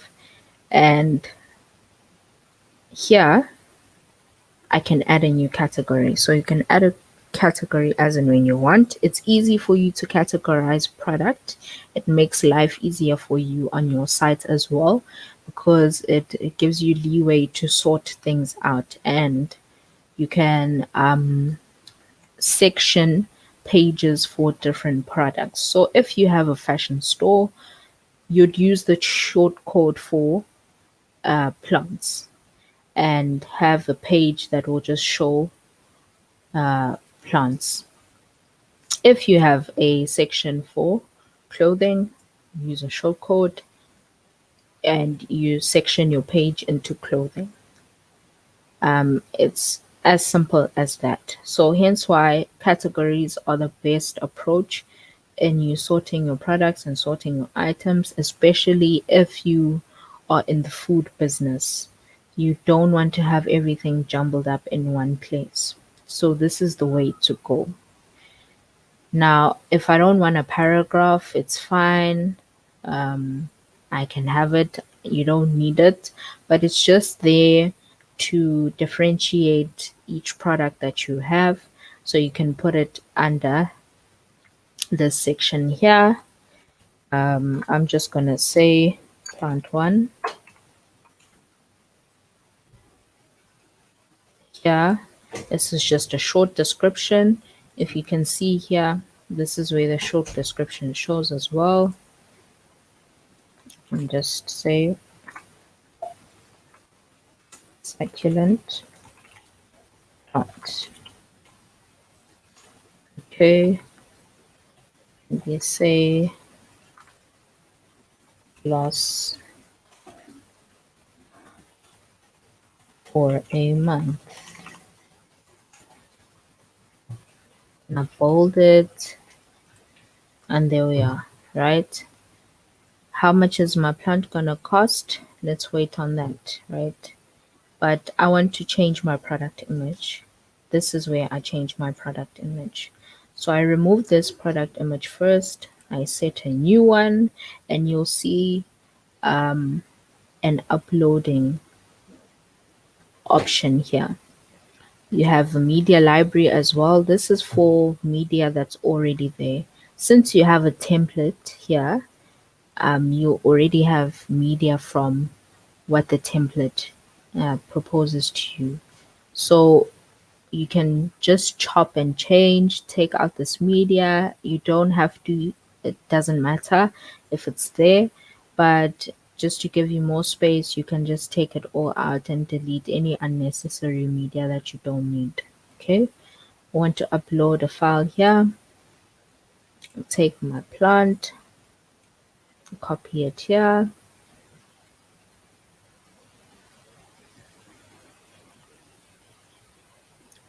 Need to wait for it to upload. If it's uploaded, then I set my product image, right? And you can see it here. If I have different angles and different views of this product, which is most likely to happen for you in the fashion industry, just do a product gallery here. You add your product gallery images. So, for instance, in fashion, you'd have someone posing in the front, the back, and the side just to show how the fit looks. You'll add all these images here. You keep adding a number of them, adding and adding, so that whenever someone clicks on the product, they can navigate through to the next picture. Okay. But this is the main picture that you see on the site, right? The cost of this plant. Okay. This is a very succulent plant. So my plant will be pretty expensive. I don't need to enter any symbols. This is just what I wanted to show you. Everything is already done and embedded through the WooCommerce plugin. So now all I need to do is just put in the price. I'm going to say my plant is 569. Okay, quite steep, but it's a very good plant. It's a very inexpensive plant. Okay, I check everything. I go up. I see. Oh no, I haven't changed the title of my plant. And I just say green plant in a brown base. Okay, I check and I check, and then I update. Right.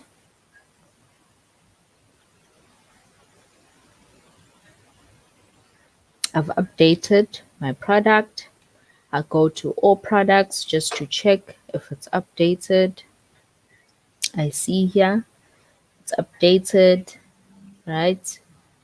I go here, I refresh my page, and my plant is up. Okay. Now I can add in more of my plants. I'm just going to do 2 more just to give you a better explanation and understanding so that it can be easy for you to edit. Right. So we edit.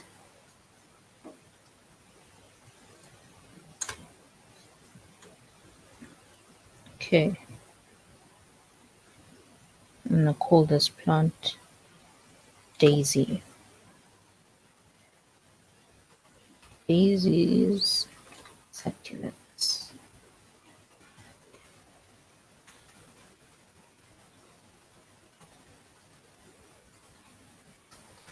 Plant 2. Say this one is 350.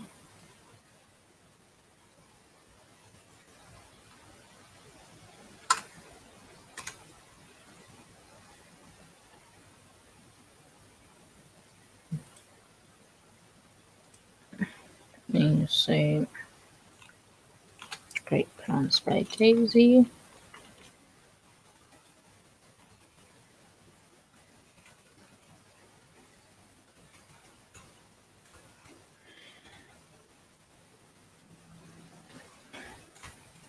Lasts for 3 months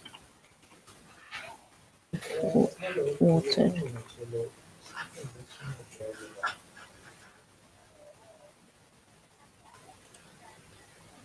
All right.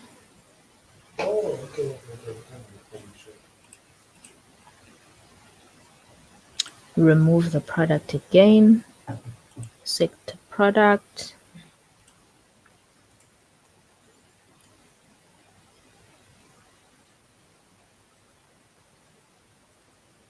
Wait for it to load up. And then you set your product image. Okay. You check everything. Check your price. You check your category. Put it as plant 2. And I'm good. And I update. Right. That's done. Okay.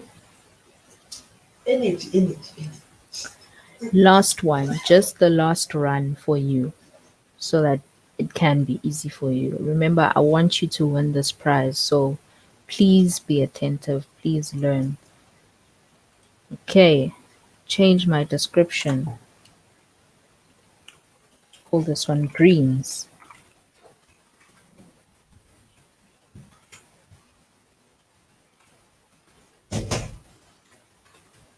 Plant 3. Okay. Greens will be 450.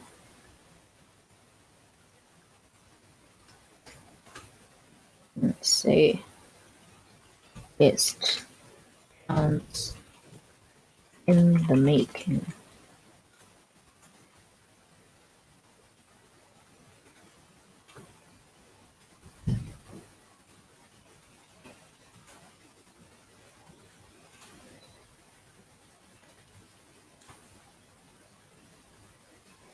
Say plants by TK. Right, hold it there. I remove my product image. I set my new product image and I add it on.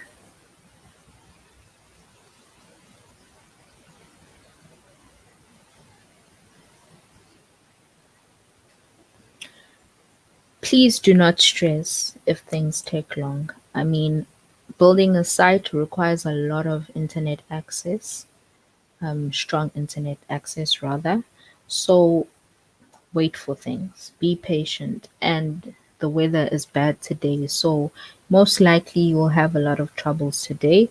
But it's all about patience, getting it done. It will turn out great. I set my category to plants again. I'm checking, right? And it's good. Remember one thing. Before publishing, you can preview changes. It will take you to the next tab and you can preview changes. The reason why I'm seeing it like this is solely because I haven't changed or updated rather for my product. So hence why I'm going to see it like this still. Hence why I am always emphasizing that it's important that you change. See, nothing has changed much here by the category as well, only the name. So once you publish, everything will change. Okay, right, let's update. Be mindful of these words: update, save, publish. Very important words. Very important words. I'm gonna preview my changes again. Let's see. And there we are. Everything's changed now. Looking good, looking fantastic. Trust me, it is the most nicest thing to see that you've achieved such. So be patient with it and be gradual with it, and do everything as planned. But now, since we've talked about the products, we've updated our products, I'm going to refresh our page for our plant shop.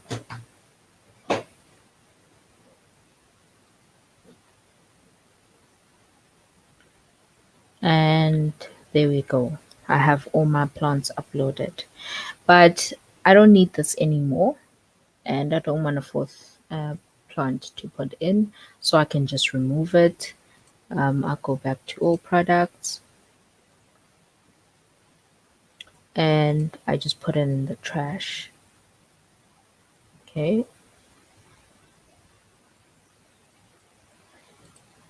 And I'm going to refresh. And then I just have 3. Right. Okay. So, well done, guys. Well done for watching. We have built an e-commerce site. All there is then is just to test the functionality of it. I'm just going to show you how it's supposed to look when you check out. So I'm going to click on the plant. I'm going to add it to cart. Right, you have this option here. You can view the cart here. You can view the cart here. It shows you every option, the amount of succulents that you've taken. I can increase my pricing, and it will do it for me on the other side. Right, so I'm going to view cart. Okay, change my quantity here as well and update my cart. Okay, there you go. It's totaled it up for me. Unfortunately, I have no coupon codes that are activated, but you can remove this. You're able to remove this part on the WooCommerce settings so that it doesn't show that you have coupons. But if I did, I would have put it in there and I apply it, and then it would calculate the percentage of my price. I proceed to checkout, and I see there's just only the direct bank transfer. If I had other options like PayPal, you can put in the plugin for PayPal, or PayFast, you can put in the plugin for PayFast. You install it and you activate it, or cash on delivery. Then I would have had options here. So you can play around, put on cash on delivery and all those things, and then your client will be able to place an order utilizing different options. But I won't dwell into me checking out because it's just serving for information and I need to place my order. But in order for you to enter this competition, please do make sure you enter details and check out and place an order. Remember, in order for you to see those orders, you need to go to emails and do different emails on the emails tab on WooCommerce so that you can be able to see anyone that is making an order. Once you check out, once you place in the order, your client will receive an email so you can test it out with someone at home, and you will also receive an email yourself stating that Ndandoazi has placed an order for 3 daisy succulents at 1.050. We need to make a delivery. Okay, so this is basically it. This is how you build an e-commerce site. The quickest way to navigate through WordPress is to start there with the shop, because you can have everything sorted, everything planned out, and then leave it with the design part for later on. So it's possible, guys. You can get everything through WordPress. Um, you can get a full business fledged on WordPress. A lot of things work here. But if you want to dwell in more on changing the design, making it look like your actual business, because remember, we have female entrepreneurs on the line and it's so exciting. Please do chop and change where you want. I will definitely be putting up more videos with more in-depth explanations so that you can be able to change your logo and change your name, change this writing, link your buttons, put in a about description, and add more products. We can even remove a few menu tabs. You don't need everything. Sometimes you just want to talk about the product rather than talk about the business. So you can chop and change as and when you want, just as I've said. But this is just enough for you to get you going and get you through and have fun. It's an exciting opportunity. We can even change the imaging here when you want. So I will be uploading videos at 3:30 explaining in more detail what to do. So do stay tuned. Stay tuned for more exciting challenges, and engage. Guys, thank you. Thank you so much, Ntando. There is one question in the chat for you. Would you be able to show us the plugins again, a list of them? Okay. Okay. Plugins. Remember, it's on the dashboard. There's a tab for plugins. Go to installed plugins. Add a new plugin. Right. Starter templates. Starter templates.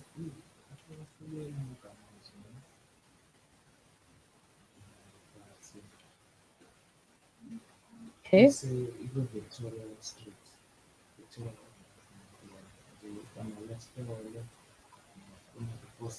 I'm sorry, guys. Starter templates. The first one, this is the one that activates your template. This is starter templates. Okay. I hope you got that one.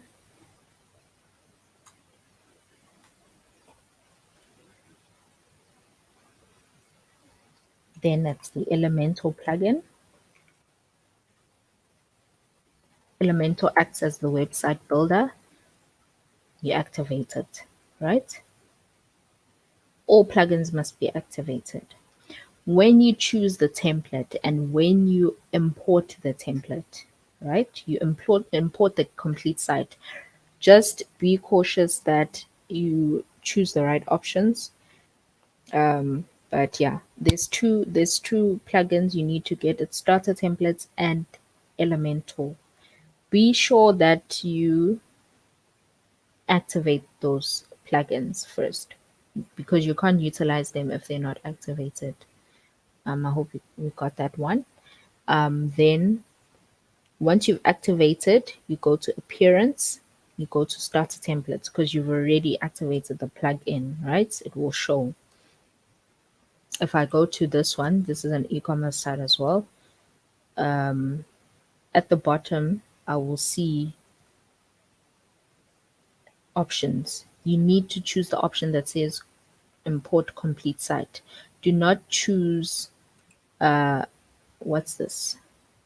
Do not choose, okay, you can preview the site. Do not choose import home template, because it will just import this part. Remember, these are all templates.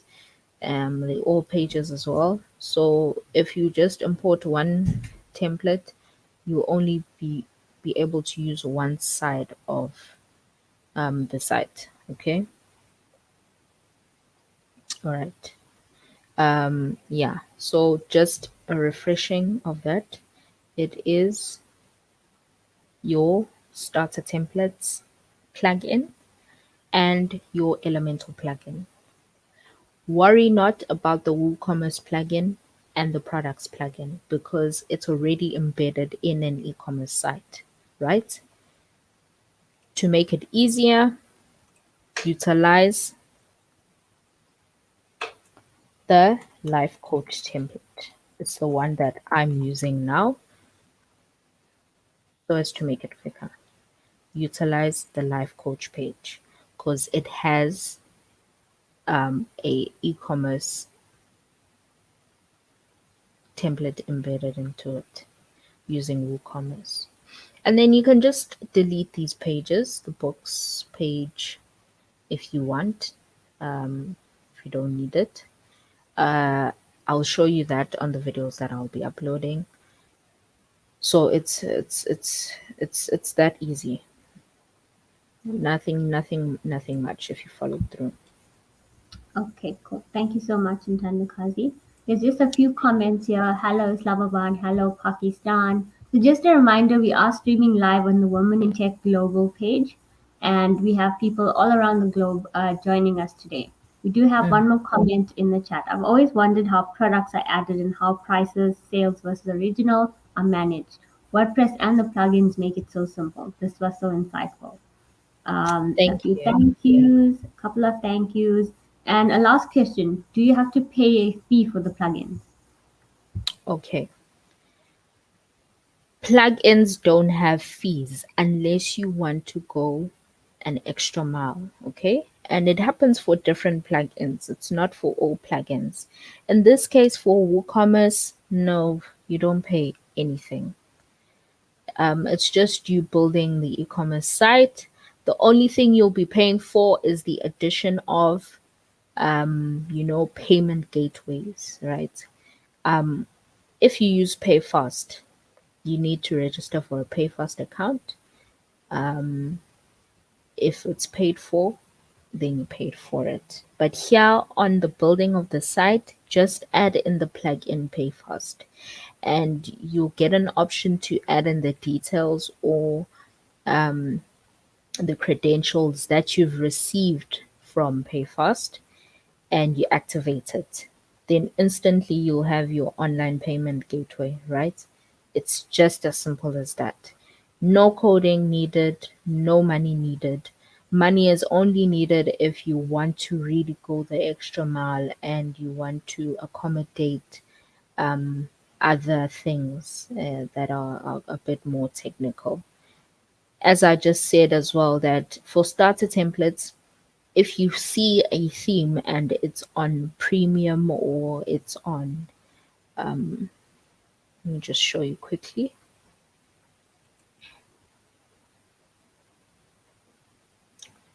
See all these crowned premium sites.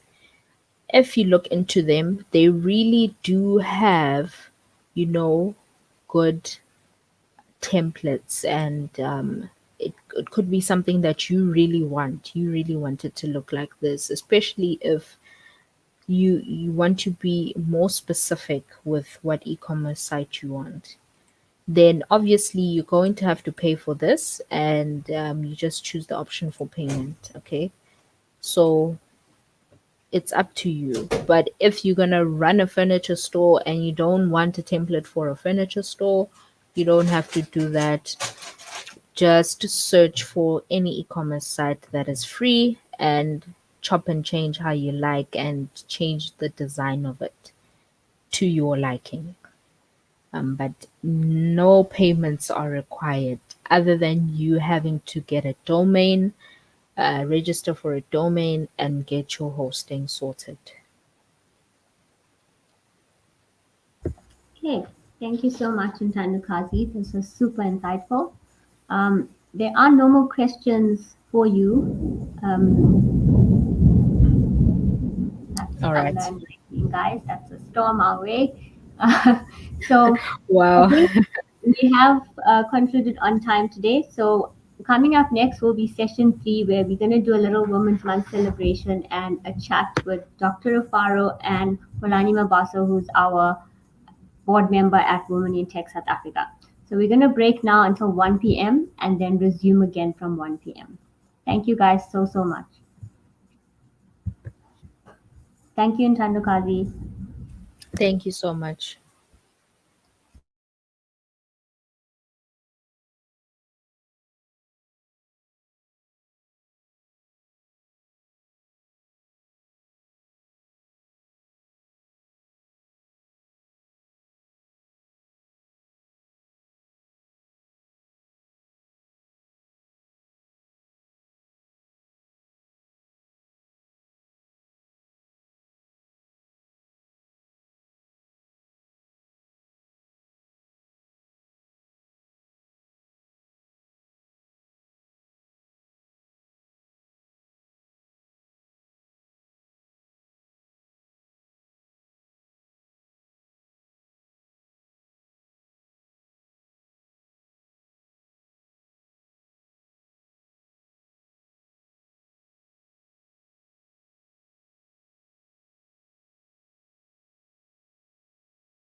Hi, Dr. Rufaro. How are you?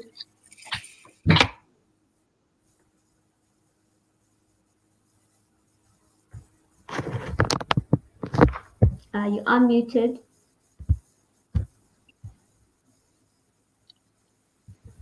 There we go. Hi, Melissa. Hi, Rochelle. Thank you. Nice to be back again. You guys have done really well so far today. I'm very impressed with the Women in Tech South Africa Youth Ambassadors. So this whole event has really been your baby, and I just want to congratulate you all for doing a great job so far. Thank you so much. So we're going to kick off session 3 now in celebration of our Women's Month in South Africa.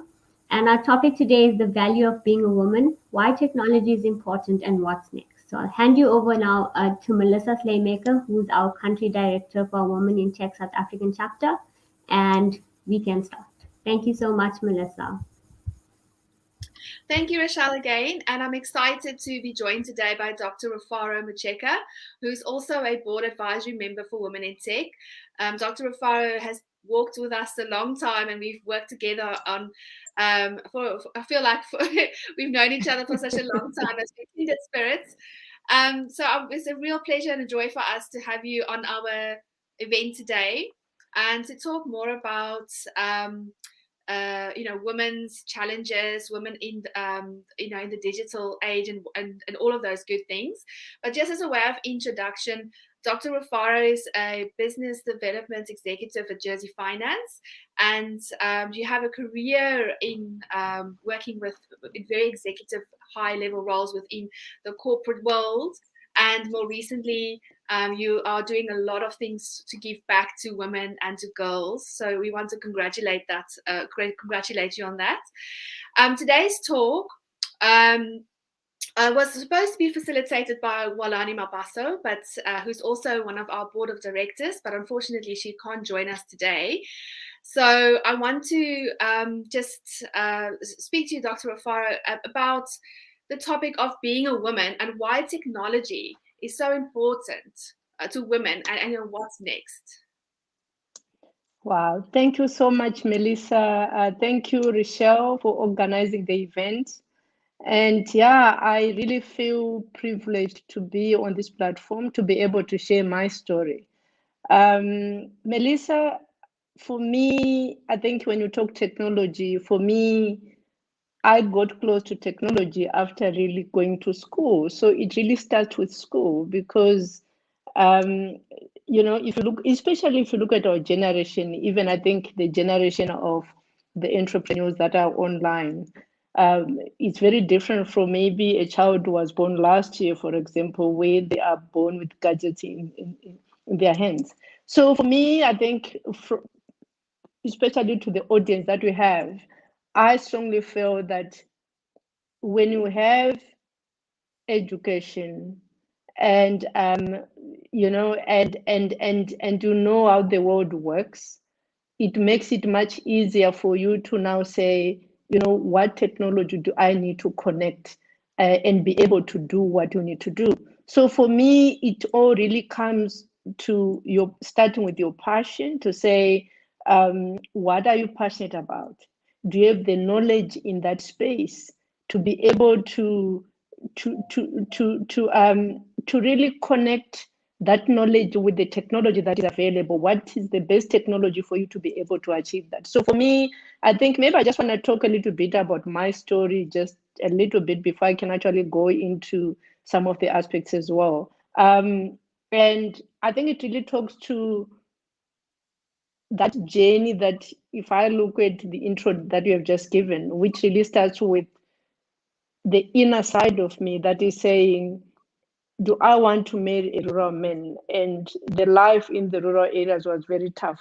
And I realized that with education, I think I can be able to open so many doors for myself, and grow myself and be able to give back. And that's when I really started with making sure that I gave my best in class, had my first degree. That over time, I think MBA became the thing. I remember a lot of people were talking about it, and I felt I did not want to be left behind. But if I still look at the skills that came from that course, really helped me to understand the world of business, and how one can use it as a stepping stone to get even more understanding and identify areas that one believes they are good at, or they are, or appeal better for them. And yeah, and from there, that's when, because I was in the financial services industry, I remember when I joined Nedbank, I realized that because I was in strategy, but I was in strategy in a very technical space, a technical space which I needed to understand regulation. And so even though I was in management and I wasn't required to have a lot of maybe knowledge around that area, I realized that for me to make quality decisions and proposals, I needed to understand regulation around the space that I was operating in. And hence, that's when I decided to become a certified financial planner, because I learned so much from that space. And later on, again, understanding the space that you are good at and what you are passionate about. That's when I decided to do PhD, which really focuses on strategy, because I love strategy. I still love strategy. Yes, I've gone broader, but yeah, but very much in the financial services industry. And with finance now, when you talk women inclusion and there are a lot of those areas, they all talk to the technical side of business, and therefore tech is quite important to understand, to be able to see how you can enable your passion, and be able to make a difference. Sorry, Melissa, I know I went off. Maybe that's not what you wanted to hear, but I think I'm just passionate about a whole lot of areas. Yeah. I wanted to actually take it a step back, and maybe I didn't do it justice in introducing you, but I mean, I've mentioned that you're currently obviously working for on the more as a consultancy on the business development side for Jersey Finance, and I've mentioned that you've got this corporate career. But what people might not know, Dr. Farah, is that you've come from a poor rural background in terms of, you grew up in South Africa, where maybe financial inclusion wasn't back then what it is today and what it could be. And I think you inspire through your own story, because you've literally can tell your life stories and your challenges, and really inspire more women along the way. You're also a member of the Golden Key International Honor Society, and you do international campaign and advisory for the Sherry Blair Foundation. So I mean, there's so much. You've come full cycle from girl to corporate to now this powerhouse that really gives back and cares and wants to see other women around you to succeed as well. What's being a woman, and if you had to talk about some of the challenges that you had throughout your journey, tell us a little bit about maybe how you've overcome some of your challenges. Wow. Yesterday I was on CNBC, and one of the and I was and the topic was women in wealth management. And I'd done a bit of research before even going on, on the show, just to make sure that some of the stuff that I was going to speak to were quite factual. And I had actually, I'd looked at like the Forbes richest list, and I saw that the top 10. In 2000, for example, 2000, there are only 4 women in the in the top 100, and in 2020, which is 20 years down the line, there are 14 women in the top 100. And if you look at where the wealth comes from, most of that wealth comes from is either intergenerational wealth. Then you also have women in business, where you start your own business, or you have got shares in a business, or you get a corporate career and you get into executive management. So those are really the 3 main areas where people make money from. So going back to your question around, the challenges, as a woman, and I could relate why, because one of the question was, why is it that women, they don't have, they don't have as much worth as men? And a lot of those areas I could relate with a lot. So if you look at from an intergenerational wealth perspective, you also know that, like for me, coming from rural areas, okay, Melissa, so I was born in Zimbabwe, by the way, and I came in 93. So I've been here, most of my education has been here. I did all my what can I say, most of my studies I did in South Africa, and yeah, so, but there's a whole lot that I can relate so much with a whole lot of other women as well. But what I wanted to say is, when you look at intergenerational wealth, which is very common on the continent, we know that, especially from a customary law perspective, a lot of women are disinherited from wealth, and you find that you grow up in areas where you work hard. And the one big challenge which I also read about was to say, women in a day, we spend about 4.1 hours a day doing work that is not unpaid work, where you are looking after someone who is sick. It can be looking after a child, a whole lot of other things. We cook for people. So it's about, on average, 4.1 hours a day, which is 3 times that time that men would do for unpaid work. So if you look at it, compounds to a situation where, from a career perspective, you might actually be behind, because there's a whole lot of juggling that you have to do in your life to be able to get somewhere. As a woman, we also, the other big thing is, at times, just self-confidence, because men generally, they've got higher confidence than women, because we, growing up, we are supposed to do a whole lot of other things, and also we are supposed to, there's a lot of women are expected to be, to be humble, to be told what to do, as compared to men. For example, men are supposed to lead. So in the end, we end up, if you are not careful, you end up thinking that you don't know much as men. Even though, I can talk for myself, when I look back now, there's a whole lot when I let myself down because I thought I wasn't good enough. And in the corporate world, we know that women, even if you do the same job, we get paid 16% less. Research has actually shown that. So no matter how hard we work, we tend to be seen as going back to maybe the confidence levels. That's why even as in today, you find that it's 1 in 4 women are in management on average, which means there is less confidence in women, being leaders. So it's always about trying to break the glass ceiling.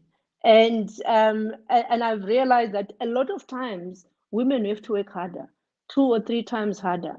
If I look at when I gave birth to my kids, by the time when you come back to the office, maybe you took 4 months maternity leave, the space has been rebased. It's more like we are starting all over again. And our careers, they are not normally in a straight line as much as men, where, from one job to the other, you easily get promoted, because the time when one has a child and stays home to look after a child, you kind of go backwards. So, and I've also gone through that as well. So generally, I think as women, which I can relate with, the challenges are just so real, mainly because we are maternal. We are the ones that carry that child. I can imagine if someone is an entrepreneur and you want to start a family, if you don't have anybody who can stand in for you, it's a challenge, because you still need to enjoy your femininity as a woman. But on the other hand, the business is going to suffer, and those are real challenges which at times family support becomes quite key. if one has got friends that are really there for you. But yeah, those are real challenges for women, Melissa. Thank you, Dr. Rafara. I completely agree with you, and I think it's time for us to support each other. I think a lot of the history has shown that it's women aren't really good at helping each other, and I think that mindset needs to change. And that's what we're trying to do, is to create more mentorship programs to help uplift and empower women around us. And I think that mindset is changing, but it needs to continue to change. Dr. Rafara, I've got a question for you around, it's twofold really. It's around education. Now, you yourself, you're very educated. You hold an MBA as well as your PhD from UCT. And it's very much, you get the education part, which is formal education. And then you get education, which is maybe a bit more informal. And what I'm leading towards is the digital transformation and acceleration that's happening, especially in Africa. How important is it that women must educate themselves through the tools available, especially in the digital world, so that they're not left behind? And how can they use those technologies to empower themselves and others around them? Yeah, Melissa, you are touching on a very, very important point, because at times I tend to see that people tend to think because my education appears to have been linear, maybe I do not know the practical side of education. So theory on its own doesn't really help in this world.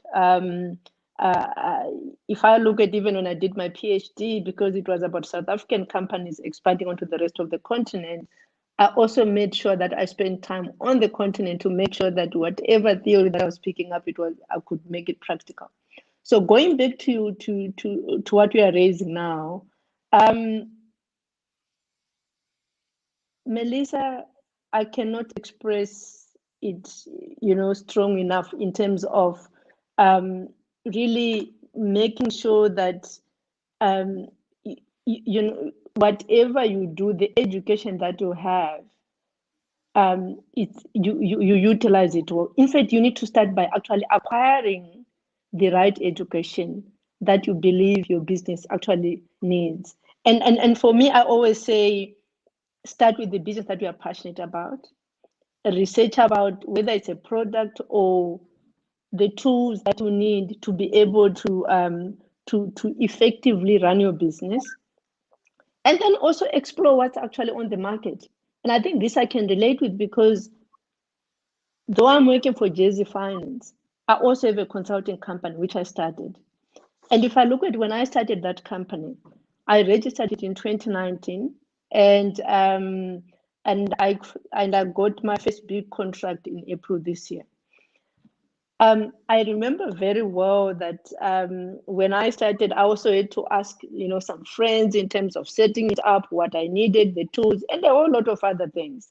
But what I can say to you, Melissa, which I learned in the process, was you need to make your business very professional.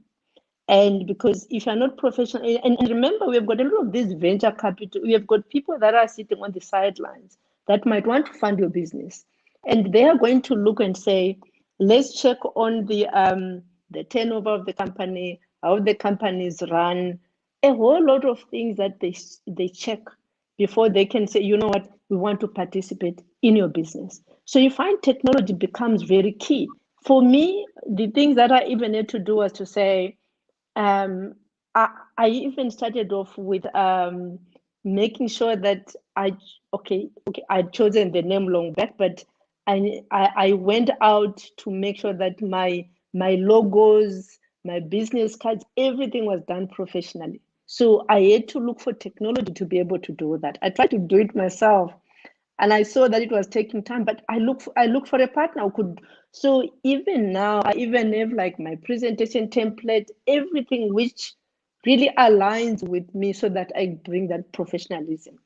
Then the other thing was because I had this personal laptop which had what can I say? I had I think it was Office for Home, and I realized it wasn't.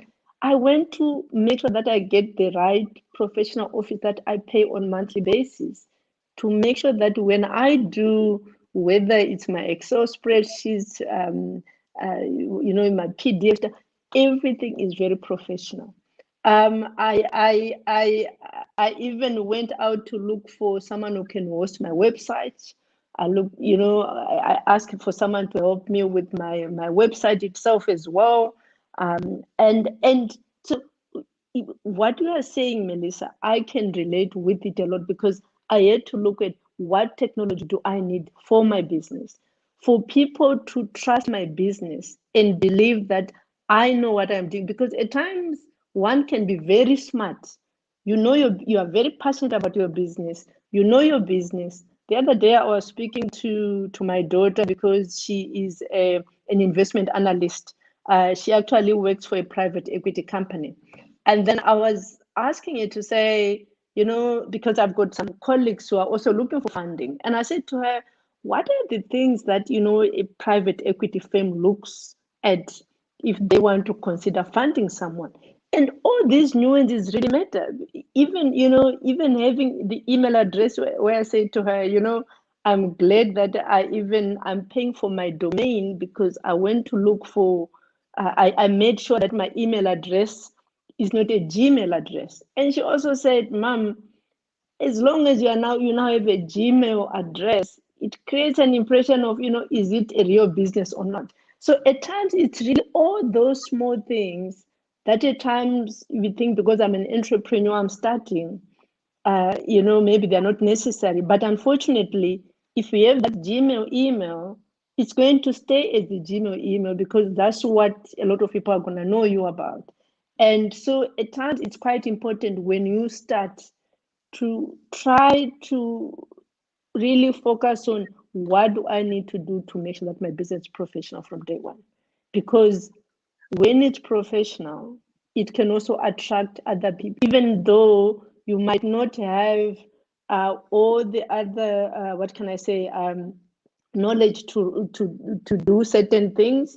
It's better to look for at times experts, and some people are willing to give their time to help you. But I would rather go out there, make sure that you've got the right technology that is required, especially if, let's say, you are dealing, your business is very much based on technology, for example. Someone, let's say, who designs brochures for, let's say, events and a whole lot of, make sure that you have got the technology that is applicable and that is also, that, for your clients, they can easily plug into it.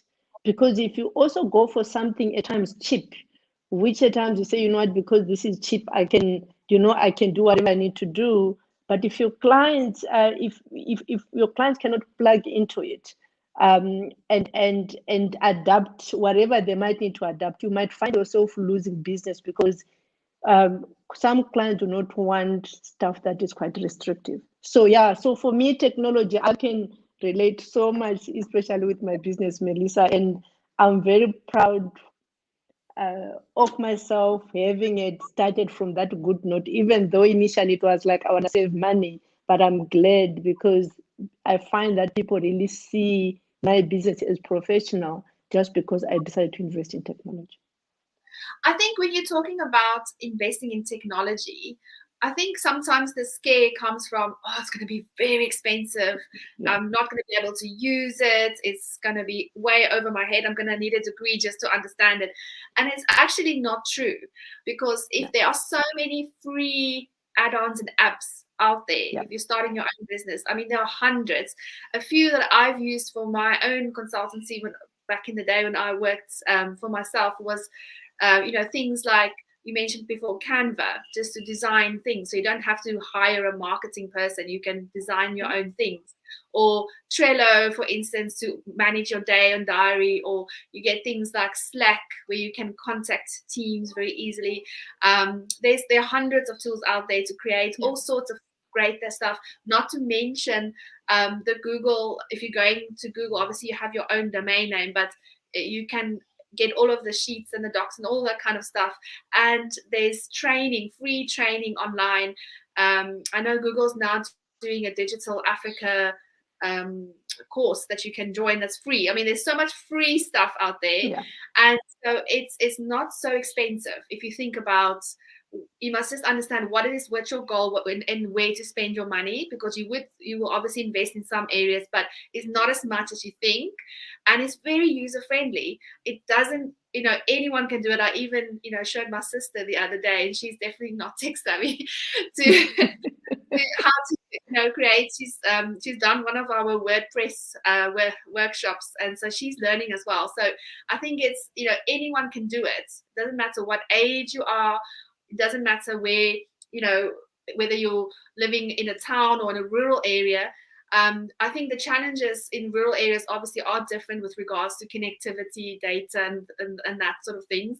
But it is there once you can, access the internet and have, those kind of, invest in a good laptop or, and just on that note, we are trying to we have a donated device program, part of Women in Tech, to get more devices to people who need it.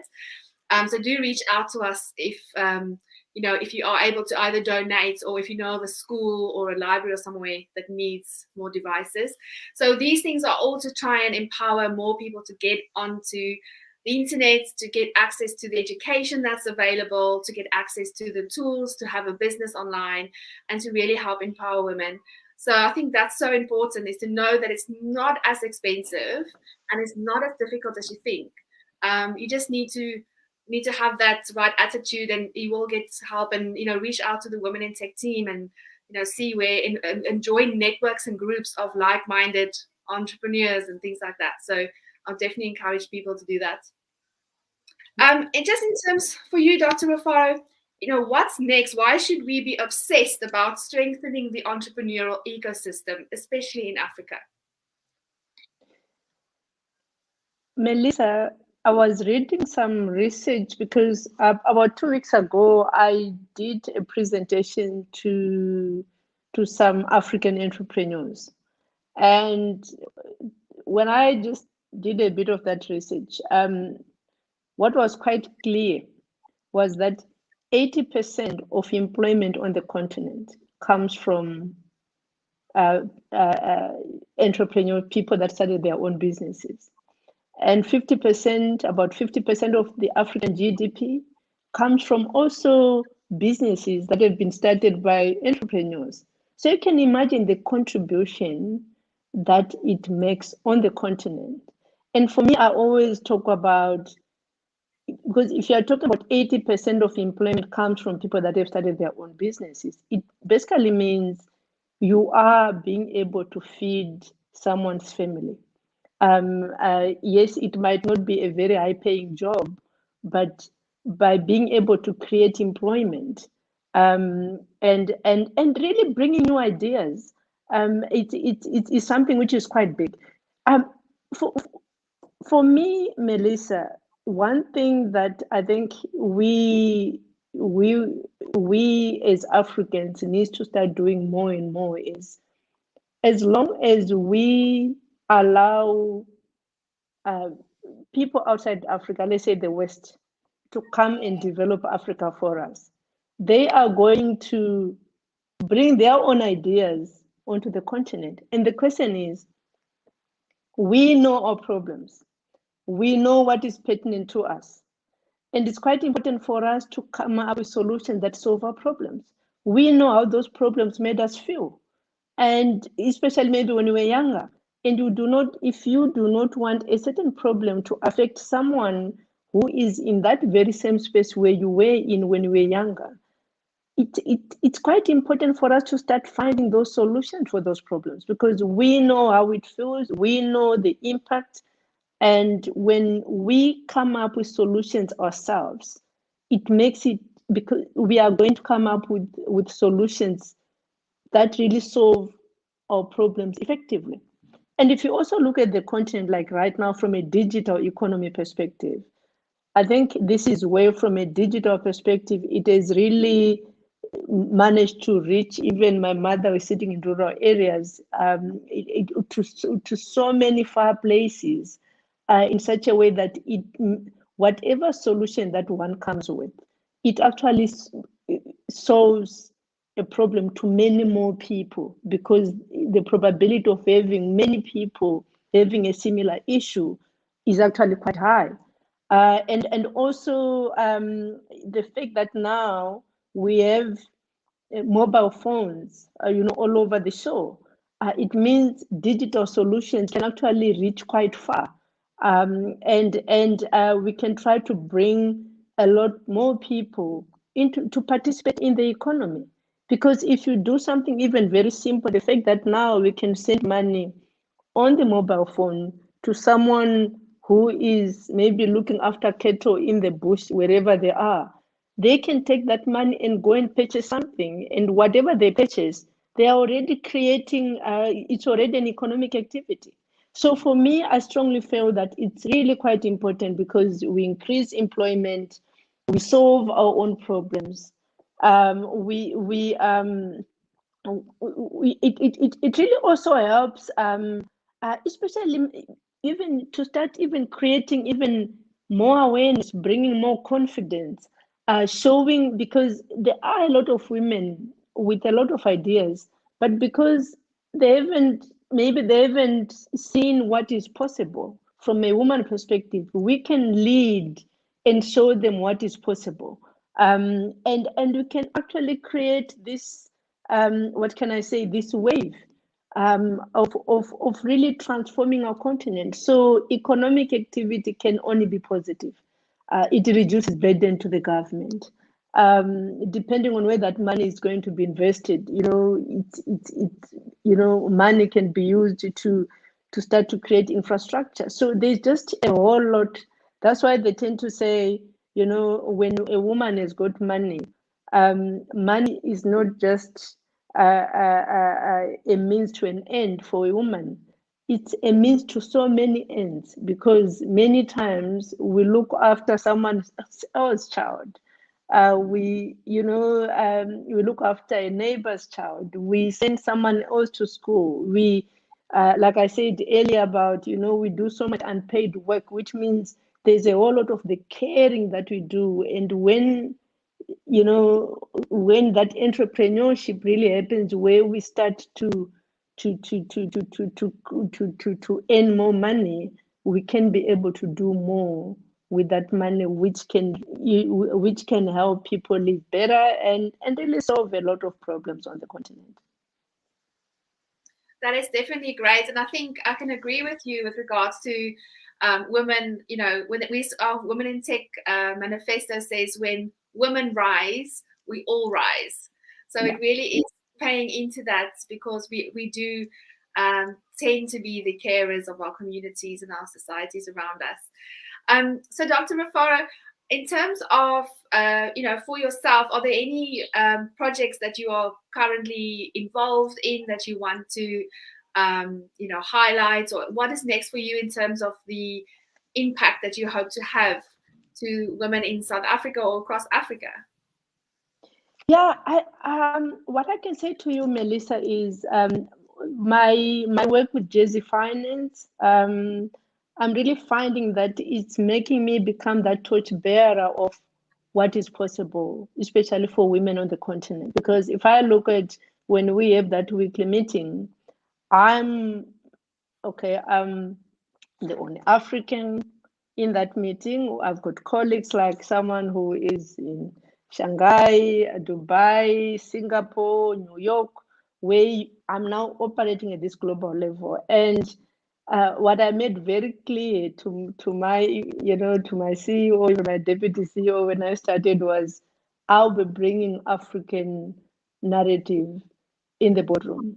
And I want us to really start to become aware what the potential of the continent. So for me, I think from a torch bearer perspective, I'm really finding Jersey Finance giving me a platform to really start to talk about issues that I feel they are quite important to Africa.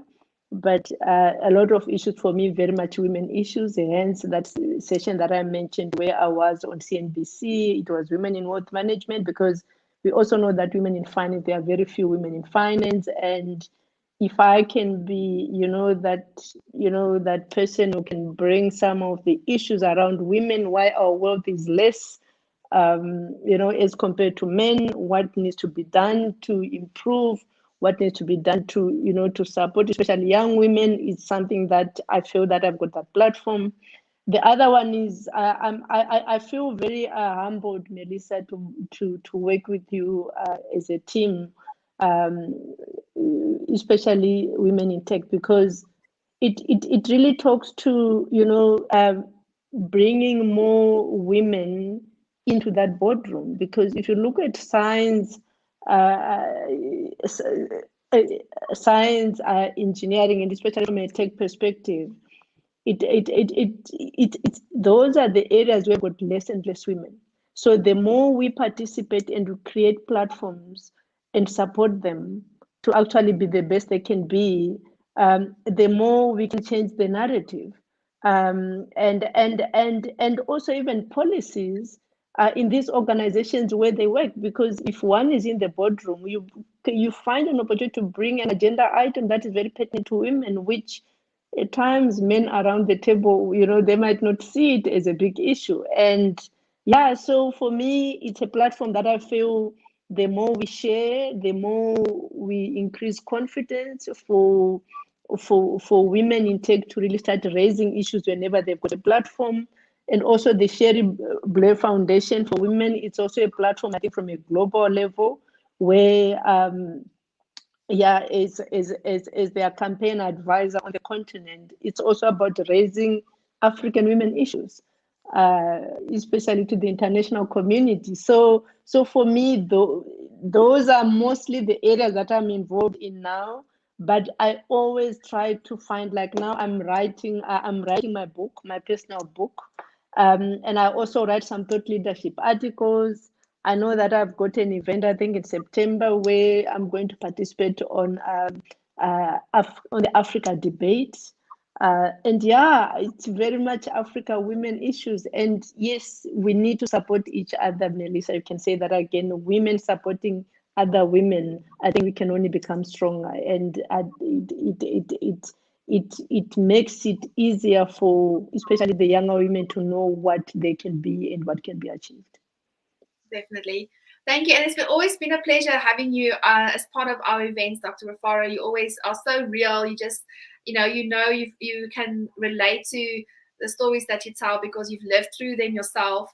And I think for women in tech, what's next for us, and I think I'm excited to share with everyone today, is we've got some exciting bursaries that we will be making available for women that are entering the university world in South Africa for 2022.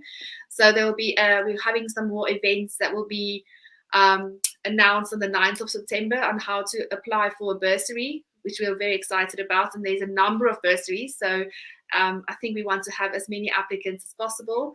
The other thing we're doing is creating a learning center, which we are partnering with a number of other NPOs and educators to create a safe, connected learning center in a rural community. And then we're also working very soon on a Power Her initiative, which we are hoping to get more investors and funders to get in front of some great woman-founded companies and get some startups going. So they are so many things from the women in tech side to look forward to. And so I just really think the impact that we are having has just been mind-blowing. And I'm just so excited for what's to come. So I think, Rochelle, we're almost done. And if there are anyone that has questions for Dr. Rufaro or for myself, please feel free to reach out to us via LinkedIn or to reach out to Women in Tech. Thank you so much, Dr. Rufaro. We're also as humble to work with you, and we look forward to all the impact we're going to make alongside you. There are a couple of comments for you. Good afternoon, Dr. Rufaro. I can relate around the issues around women. Great stuff, well said. Wow, Dr. Rufaro is a powerhouse. I'm so inspired. Truly agree with that. Thank you so much, Melissa, for facilitating this conversation. And we have unfortunately reached the end of our event today. But again, we'd like to say thank you for inspiring the entrepreneurs that joined us today and enabling them for the digital world. Thank you. Thank you so much. Okay, bye, Melissa. Bye, Dr. Bye. Faro. Bye. Okay, I'm now gonna hand over to Ntandukazi and Mushle, who are from the Women in Tech, Asante team, and Ntandukazi is also a volunteer for Women in Tech South Africa. So just a reminder as to who we are and what we do. Women in Tech are really tech's most untapped resource. Not only is creating diverse teams ethical, but it will drive more economic growth. Yet future-proofing the job opportunities of women will also ensure sustainable communities around the world. Women in Tech is a global movement of people fighting for gender equality in STEM, and we create impact through action by building confidence and setting up women for success. Because, as Nell said in our manifesto, when women rise, men rise too. Therefore, we all rise. Thank you, everybody, for taking time to join us today, including our participants. And we really hope that you'll take away everything you learned today and apply it. We'd also like to take the time to thank Kanyo from Luminous Branding and Marketing, who helped us in session one to sort of build our brand and become business ready. Thank you, Ntandukazi, from the Women in Tech side for helping put this event together, and then from the Asante side with all of the marketing and facilitating. So Ntandukazi wears many hats. She's a student, she works for Asante, she's a Women in Tech Youth Ambassador, and she had many more before that. So I'm going to hand over to Ntandukazi now, and she's going to sort of take you through what we went through today and a reminder of the challenges and prizes. Thanks, Rochelle. Thank you once again, guys, for joining us today. It was exciting. It was great to have you. Thank you for participating even in the games. We hope you enjoyed every moment of it. Please, please, please ensure if you are a participant, a successful participant, and you've gotten onto building your website, do tell us if you want to join into the challenge. But by 3:30, we'll have videos, extra videos uploaded for guidance, and you can create your websites and continue with them alone. The closing time for submitting your site will be 7:30, and we will evaluate based on your functionality and just a few extra things that you've put in, if so. The winner again, and thank you once again to Dr. Rufaro Moncheka for sponsoring us with the gift for the first prize winner, which will be a 1 terabyte external hard drive, your wireless mouse, your mouse pad, a Women in Tech t-shirt, and a book called the 5 a.m. Club. Please ensure that you get into the system, challenge yourself, be a woman of greatness, and we'll see your work then. Thank you for joining us once again. From the side of the Women in Tech team, we are very grateful that we have so many inspiring women that are trying to challenge themselves in this world and building brands, building businesses, building themselves in a personal aspect. We thank you once again. Thank you, Rochelle. Okay, thank you, Ntandukazi. And again, thank you to the Women in Tech Youth team alongside Asante Solutions who helped to put this event together. Now I'm going to hand you over to Mushle, who is from the Asante Solutions team, and he's going to just introduce himself and tell us more about what Asante does. Thank you very much, Rochelle. Greetings to everyone who can hear the sound of my voice and who can see me. Good day, ladies. I'm not sure how many of us are from the other gender who are here, but anyway, I'm grateful to be invited here. I was not ready for it. Name is Mushle, Mushle Wakandwalani Sbongo. I am from Asante Solutions. I am running as the creative and digital solutions director for most of the solutions we craft as the company. But what we do as Asante Solution, is that we are a hybrid of digital marketing and tech solutions. So we craft different number of campaigns for the clients that we work with. So we are more solution orientated, and we always strive to bring in that human centered solution style, given the fact that we're living in a very fast changing world where digital transformation is the essence of any company growth and future proofing for the future business, you know. So we always try and balance what is already in existence and what is coming up in the future, you know. So we always working with or working on different projects every now and then. Each and every week is different, and how we start the week on Monday when it gets on Thursday is completely different. So it's a fast-paced world, honestly speaking. Yeah, that is all about me. I'm not sure if you're just gonna Q&A me, or how you'd like me to unpack more on what we do at Asante Solutions. So maybe tell us more about your role and Ntandokazi's role. Oh yeah. So most of the things when projects come in, as the team, we bring the ideas together, and as the person responsible for directing the creativity and the digital solutions, I then oversee all the ideas and just make sure that everything is streamlined for execution. So I'm the first person that needs to ensure that execution is done, and then everyone is while they are executing their task. Should there be anything that needs my input, then I put in the work. Then Dogazi is running as the strategist of all the digital solutions. So she comes in to ensure everything is in execution. For instance, say there are designs that needs to be executed, especially when it comes to how do we ensure that the client's digital presence is well taken care of. Anything that goes online, it's Tandogazi's responsibility, and she takes care of it. So um, it's always a pleasure to work with Dandogas and many other women that are involved within our team, because it brings that high level of diversity, and especially I'm thinking of the different audiences that we can possibly be taking care of. So it's such a powerful combination, I tell you. So yeah, it's a great one. Cool. Thank you so much, Mushle, and thank you to the Asante team who helped us put this event together today. Just a reminder Thank that you. you can find Asante and Women in Tech on social media, on Facebook, on LinkedIn, on a platform. Please remember to sign up on our Women in Tech platform and join the South African chapter. And again, thank you to Luminous Branding and Dr. Rafaro who joined us today as guest speakers, and thank you to the Women in Tech team.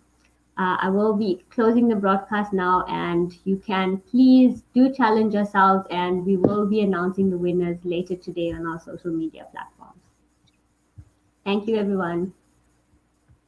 Thanks, Rochelle. Bye bye. Bye, guys.